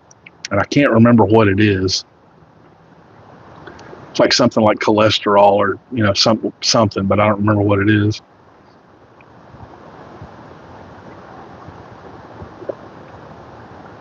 Salt's another big one. I've taken classes and courses at the hospital regarding diet and stuff like that, and the normal average person should have less than 2,000 milligrams or micrograms or whatever of salt or sodium per day, and even that seems high to me. Look at a can of soup in your thing. That's one meal, if you want to call it that.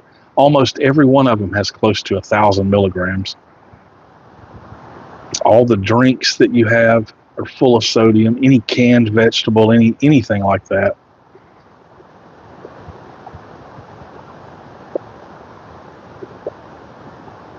Fructose, sucrose, lactose. I don't know if that's sugar or not.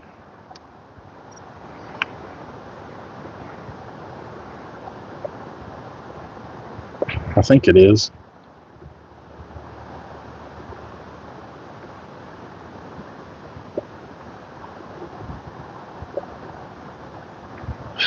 Comatose, verbose.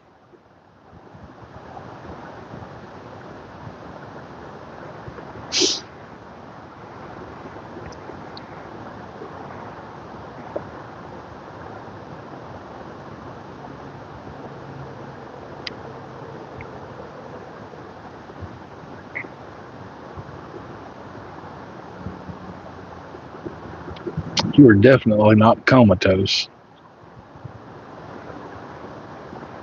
Yeah, your body definitely needs sodium. We have a friend that just went into the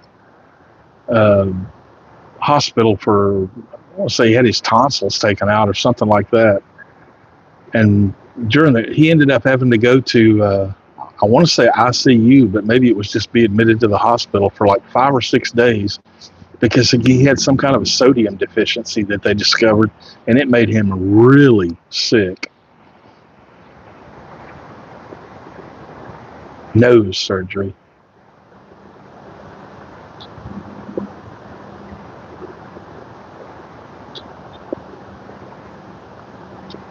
Yeah, it was his sinuses, something to do with his sinuses.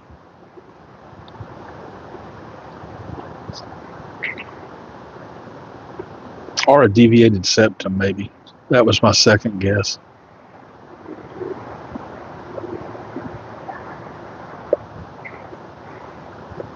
Yeah, I feel that, Mike. I've got, from my first back surgery, I have permanent nerve damage, and my legs feel like that all the time, especially my right one, just constantly.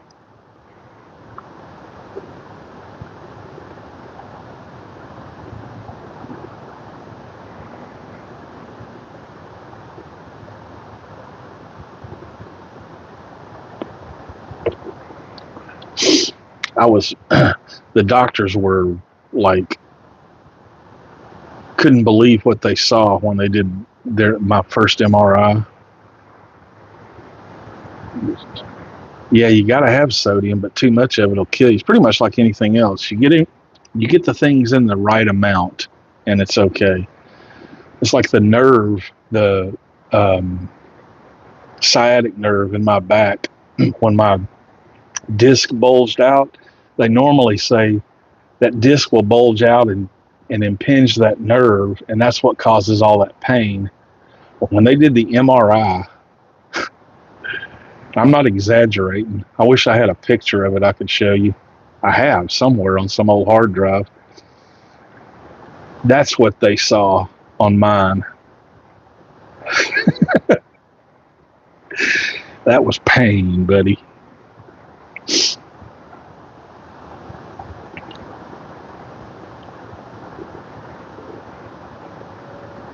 Yeah, some salts are definitely worse than others.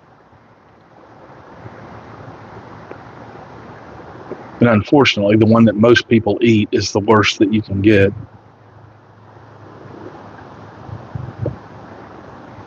Good old Morton's. How you doing, Mike?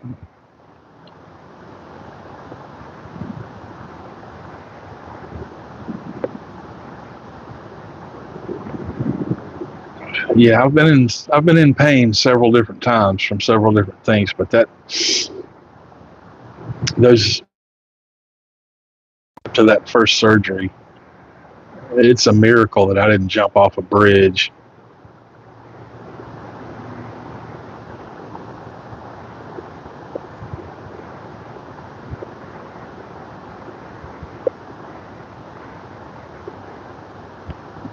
I'm all right, Mike. Contrary to what it might sound like.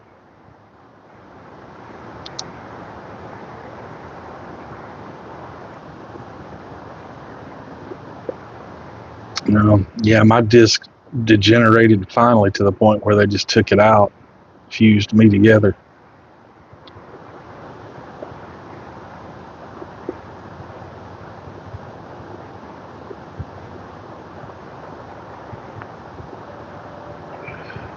I'm a good actor sometimes, Mike.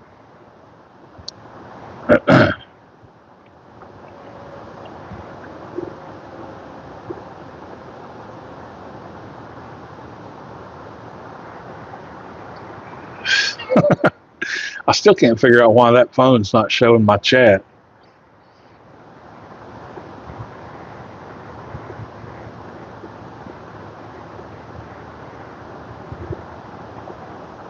Yeah, I place contentment over happiness and all that stuff. I've got issues with my neck as well. I probably just pulled Marcy's ripcord.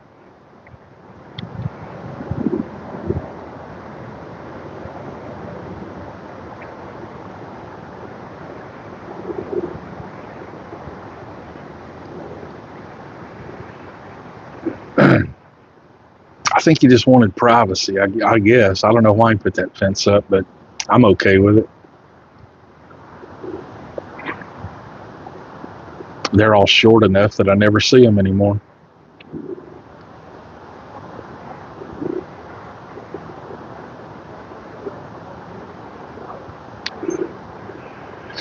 I'm only a couple of years overdue.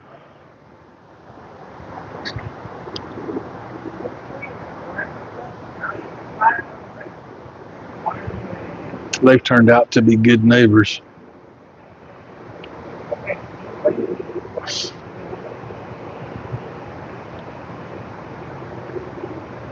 Probably saved me a couple $1,000s last week.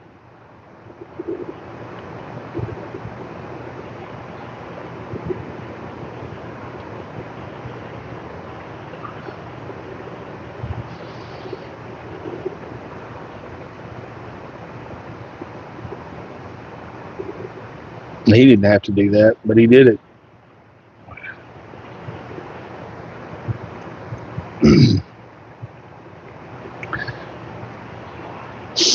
He put that fence up. They put that fence up, and it took them, I don't know, 2 or 3 days. They put down concrete. All right, old Uncle Mike, you take care. Put down concrete, and they had hammer drills and all kinds of noise building that fence. And after he got that fence up, a couple of days later, he walks over here. Said, "Hey, I just wanted to say thanks for putting up with all the noise and all the dust and all that stuff." I said, "Yeah, it's no problem." And he reached out and handed me $40. I was like, "You don't have to do that." And he wouldn't take it back.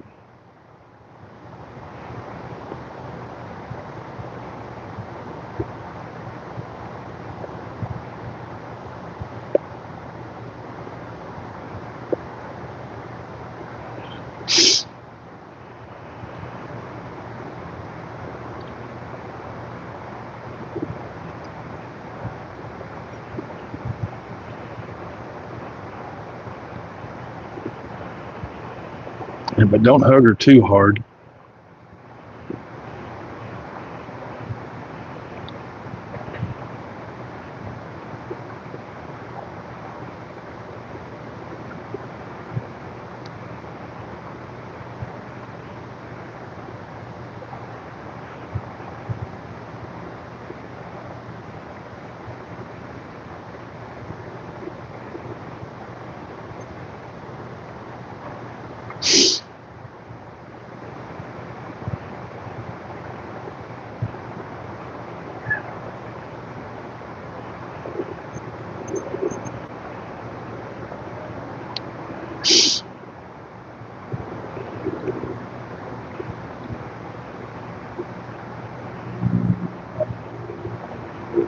Simon mentioned you in his live today, Mike.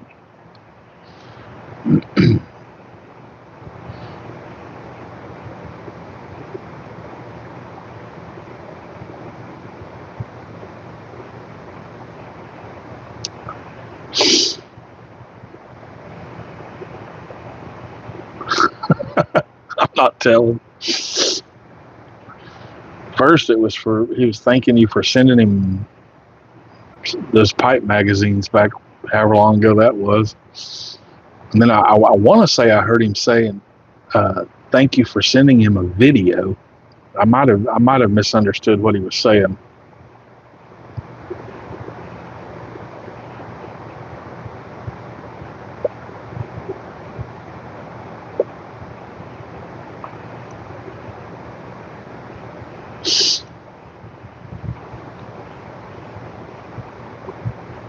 Mm.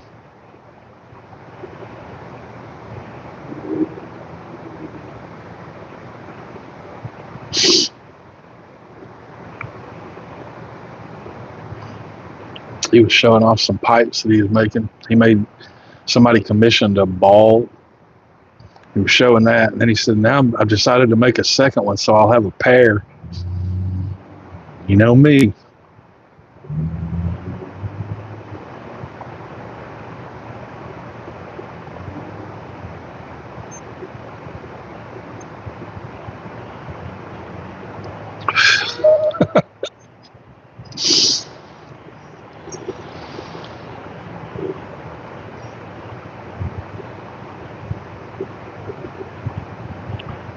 Nobody commented on it. Not even him. I didn't even get a wink out of him. I go in there under a different channel name, so nobody but him knows it's me in there.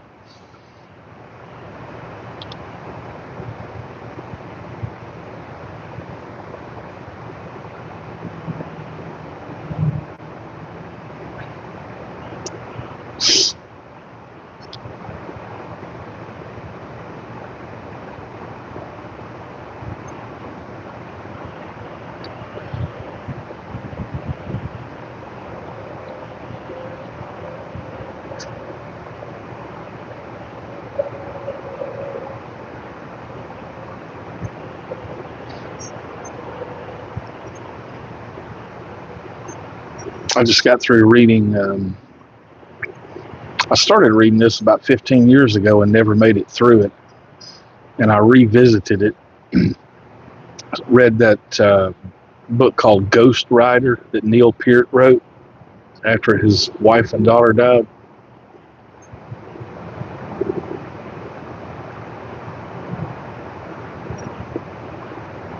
I wanted to comment on the fact that one of them was smooth.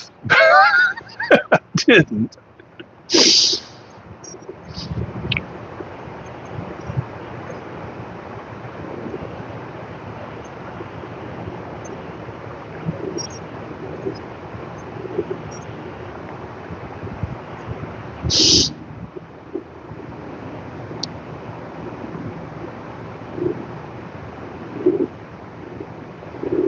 That reminds me, I saw an ad on YouTube for some shaver, some razor company or something like that. And that ad started out with a voiceover. Actually, it wasn't a voiceover. It was a video of a guy standing at a sink, and you only saw him from the back, and his hands weren't on his face. And he said, "My nuts have never been so smooth."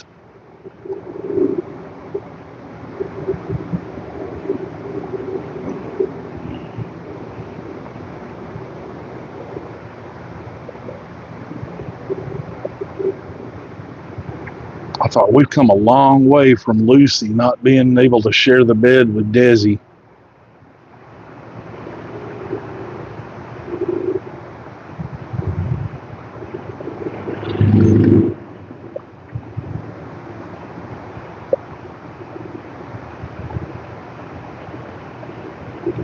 Yeah, YouTube doesn't seem to have any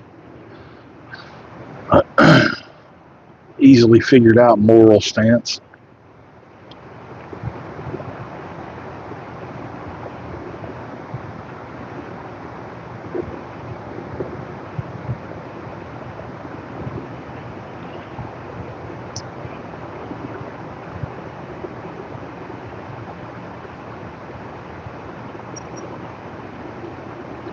You know how they are, YouTube is with nicotine.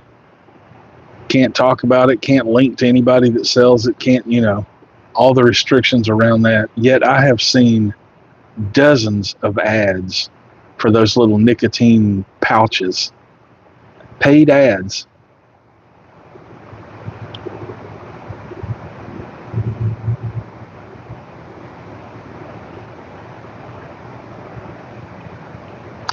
I'm like, how's that okay? I know how it's okay. It's because of the financial story that goes along with it. But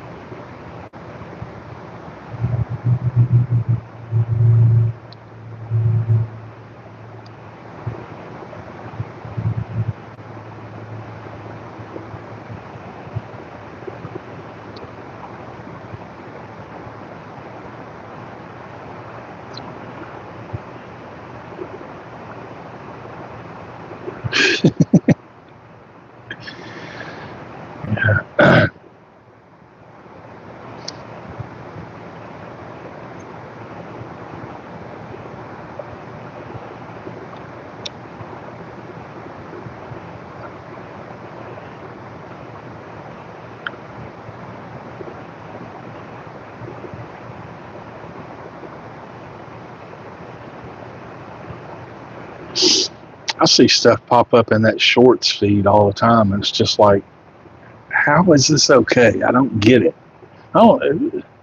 Whether or not it's okay, that's a different question, but it's like,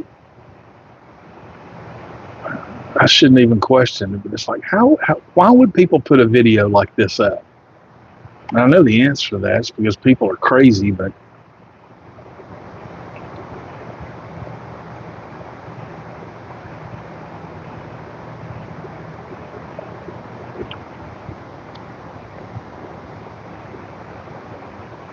anything for a click.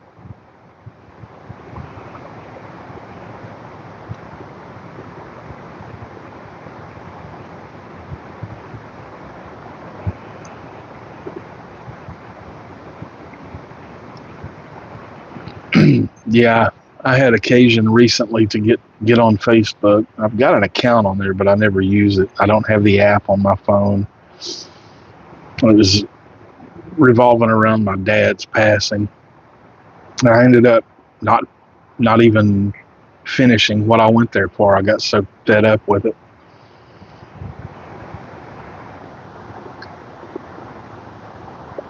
But I didn't even recognize it. And I haven't been on it in, I think, 7 or 8 years or something like that. And it was bad enough when I got off of it. I couldn't stand it. But it's like I didn't even recognize it anymore. It was just,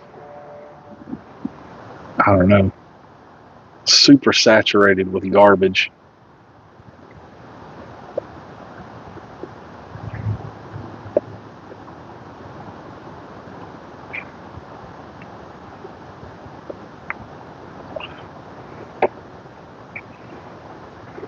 Hey, I'm just an old fogey. I can't imagine anybody over about 40 years old getting on Facebook for the first time now and having any inclination of staying there whatsoever.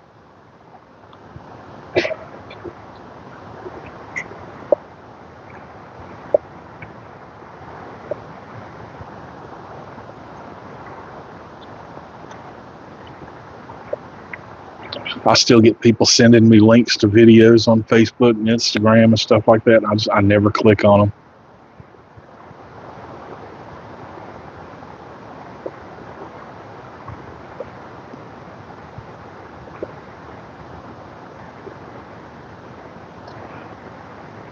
I saw an ad the other day, and my son told me that this is, it's not unusual that I saw the ad, but me being completely ignorant of anything to do with what they were talking about, I saw an ad and I thought, who in the world, you may be reaching out to 3 people on the entire planet with this ad.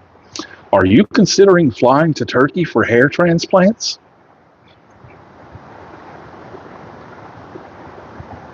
But apparently that's a thing.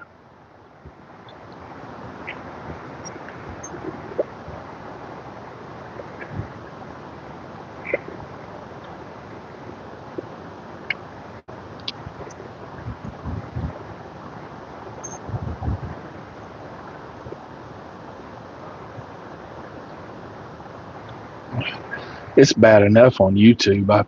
Some of those long form videos I watch, like Rick Beato, an hour-long video, sometimes I would say probably 30 or 40 ad breaks pop up. It's incredibly frustrating. It's like I really want to watch this video. I've had a couple pop up recently. Most of the time it's either an ad that ends after 5 seconds, or you're allowed to skip it after 5 seconds, or it's one of those 1 of 2 ads where you have to watch like 15 seconds and then you can skip the second one after 5 seconds. I've had a couple pop up recently that were like 3-minute long ads, and they weren't 3 minutes worth of information. It was like 15 seconds worth of information, and it just repeated over and over and over again.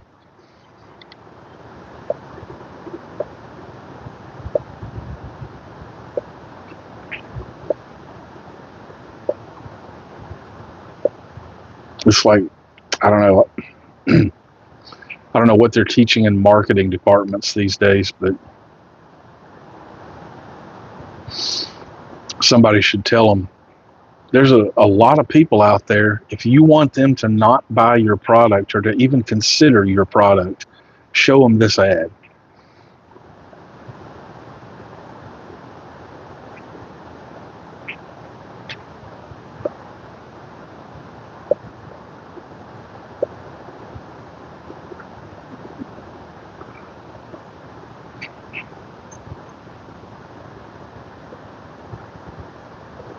I can't remember the last movie I watched.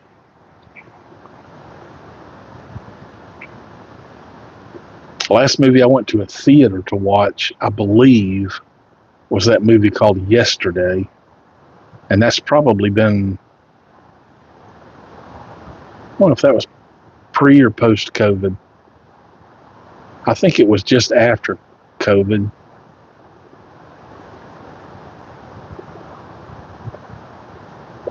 I have watched a couple of movies on YouTube since then. I did a video for something.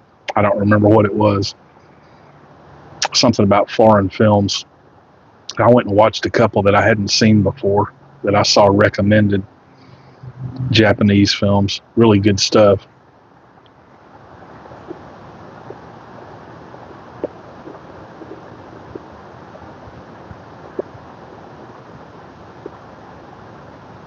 But there's probably been, I don't know, 10 or 12 movies that have come out in the last 5 or 6 years that I would normally say, yeah, I would like to see that. I just can't stand going to the theater anymore.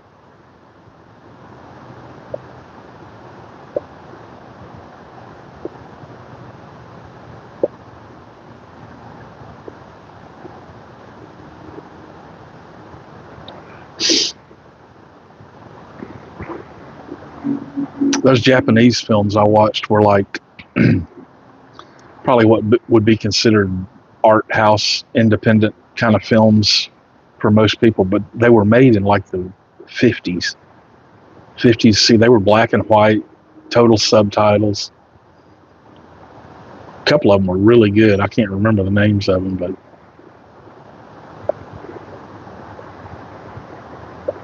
I want to say 2 of them were Akira Kurosawa films. I've never seen anything from him that I didn't just love.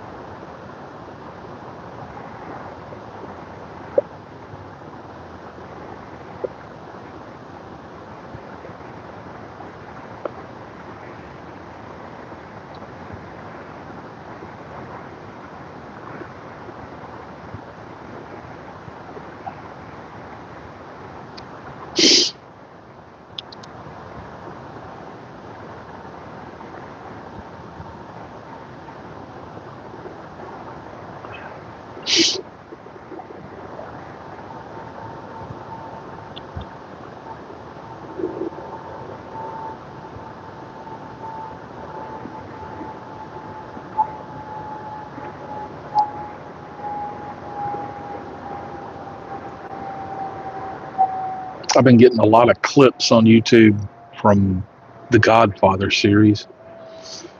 I haven't watched any of those films in well over 25 years.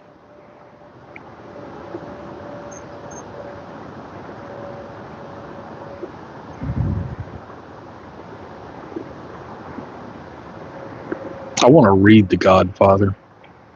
I've got it on my to-do list, but my to-do list with books is rather long.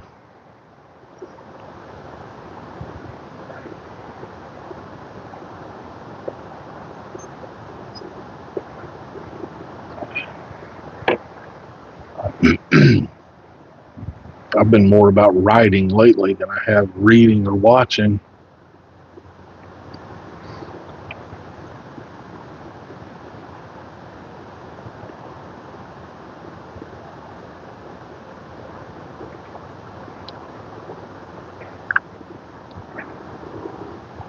I'm sure they do, because I don't know how tied to the books the second one in the film series is. I don't know. The first one is definitely tied to it, but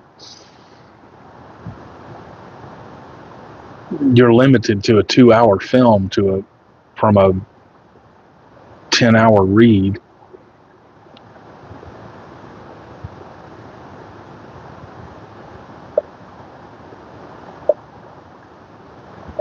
Another one I want to read, I've got it downloaded. This is The Heart of Darkness, Joseph Conrad. That's what Apocalypse Now came from.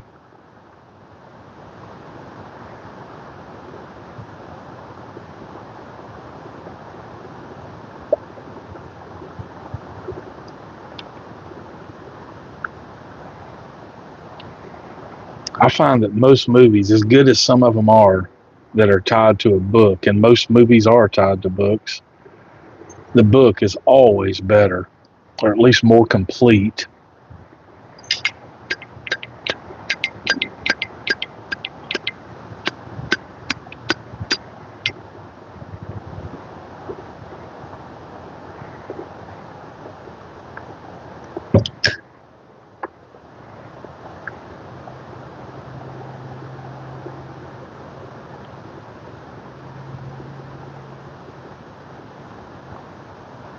Yeah, I'm definitely going to bump that one up on my list.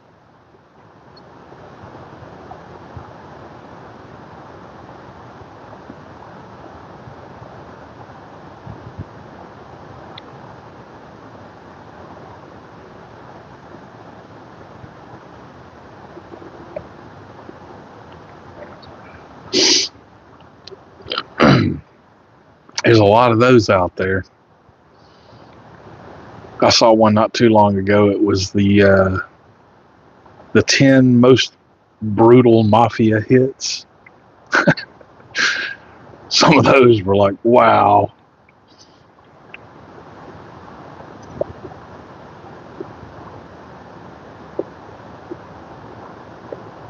One of them was, I can't remember the guy's name, but it was the guy that was associated with the film Donnie Brasco. He had it rough.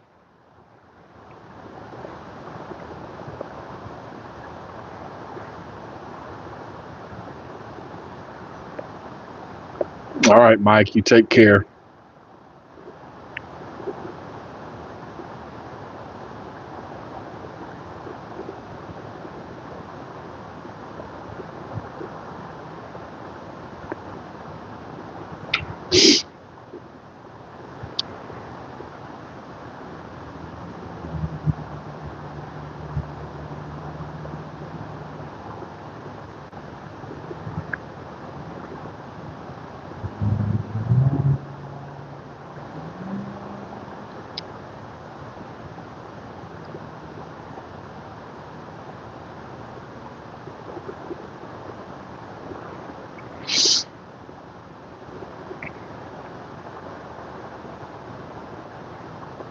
You don't hear a lot about mafia stuff anymore.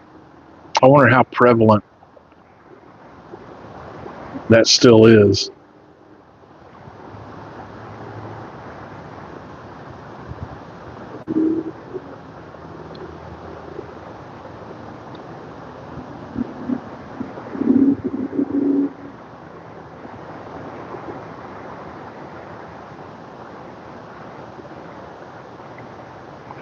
I think a lot of what we think of as mafia, like the 60s, 50s, 60s, 70s kind of stuff, the crime families, a lot of that started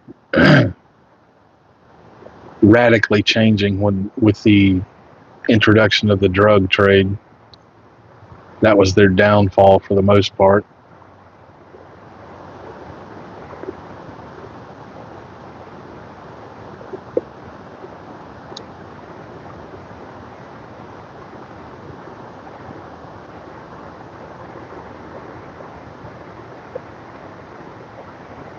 Yeah, there's not a whole lot of difference between mafia and politics. Organized crime pretty well describes both of them.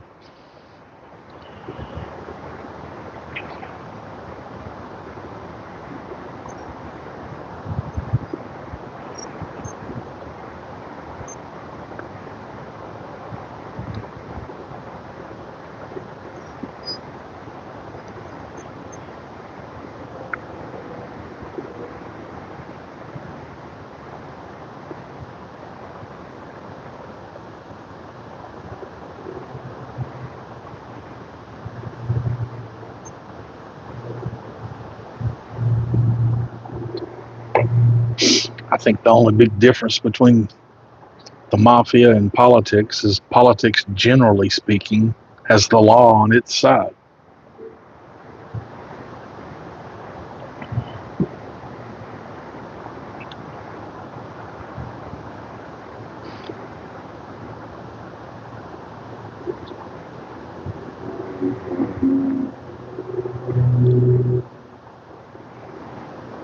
RICO Act, yeah. That's what brought a lot of them down. It was like Capone, tax evasion's what brought him down.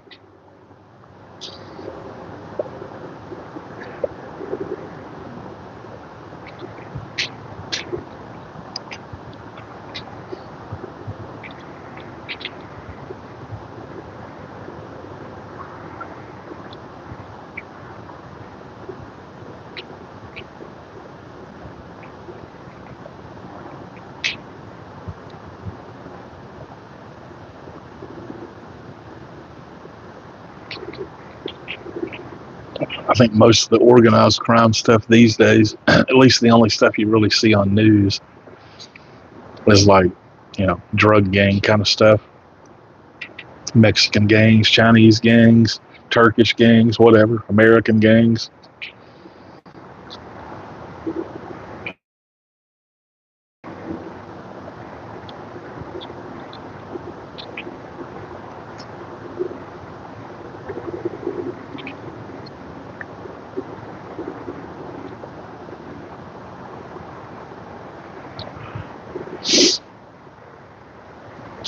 Yeah, it would be nice. It'll never happen, but it would be nice if they passed a law that outlawed lobbying.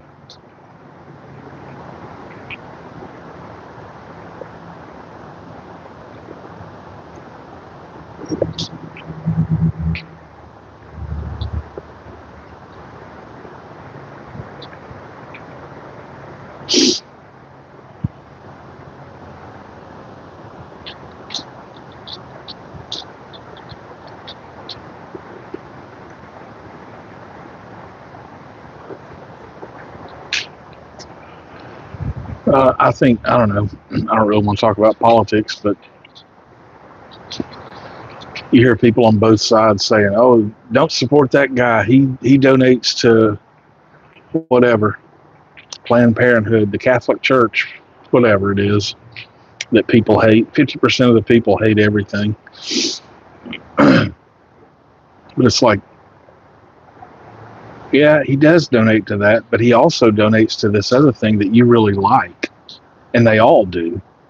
They all take donations from both sides because they have to.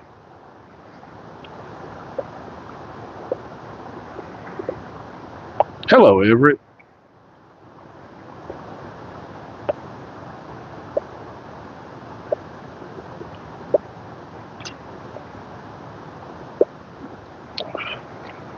Probably insider trading has a lot to do with that as well.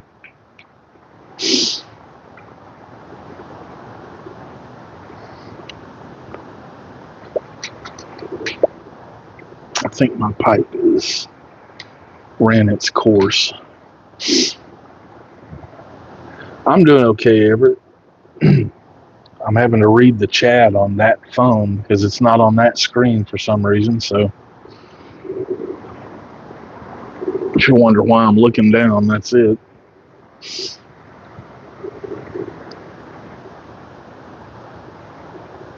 I've bent that pipe cleaner for illustrative purposes now. I don't know if I can use it.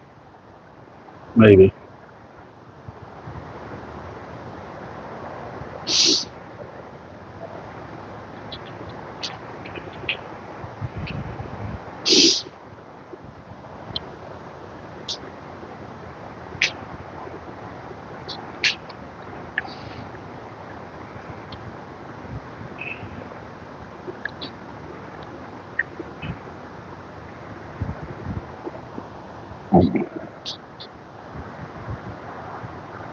Have a nice slice of pie.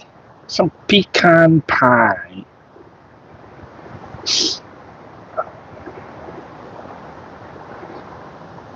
Yeah, I think I just did mine as well. I've been sitting out here mostly all day.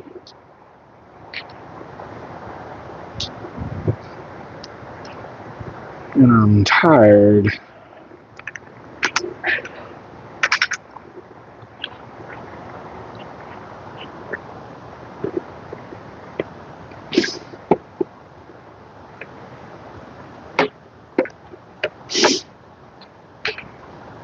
Get all my stuff set up.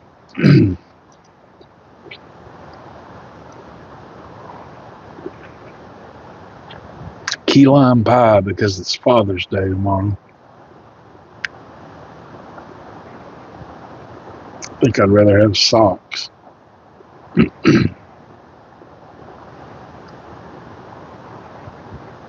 Oh, don't get me wrong. I'll eat the pie.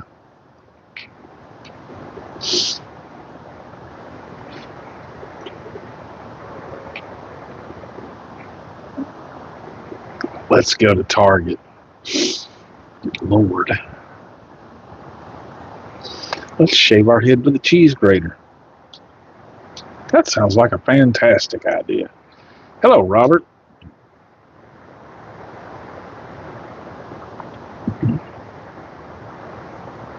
Happy Father's Day to you as well.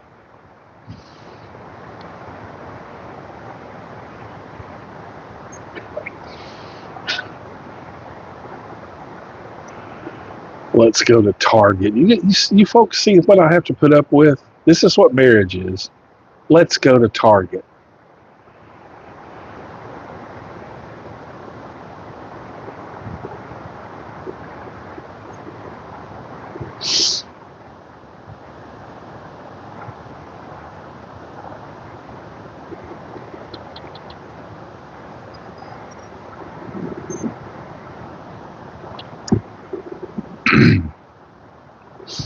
I will probably acquiesce to that.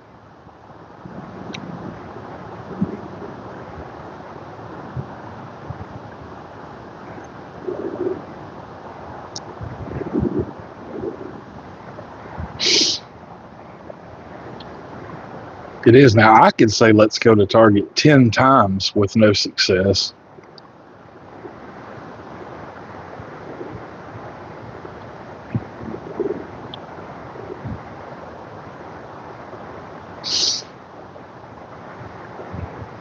Of course, it may take 15 years for me to say that 10 times.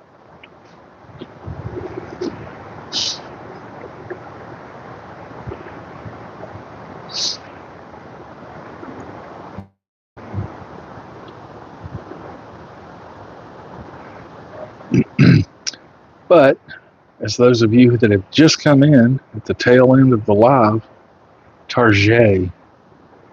Oh,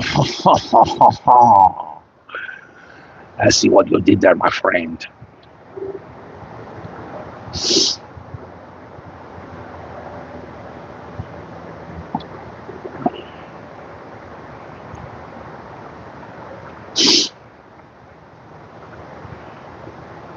Let them eat a prepackaged, full of preservatives cake.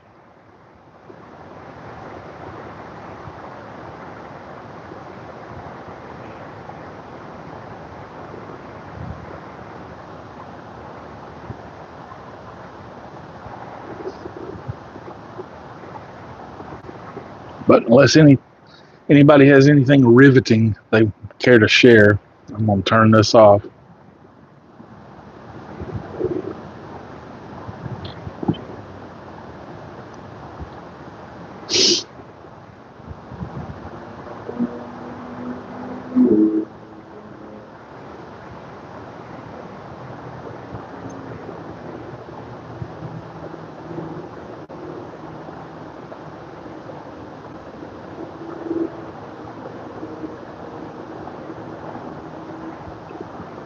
Yep, it's good to see you, Robert, Everett, Ramon. It was really good to see you. Hopefully, next time I pop on, you see it. I always enjoy your presence. That goes for all of you, really, except those of you who don't chat. Y'all can piss off. All right, y'all take care. I'll see you soon.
It's not letting me in the stream.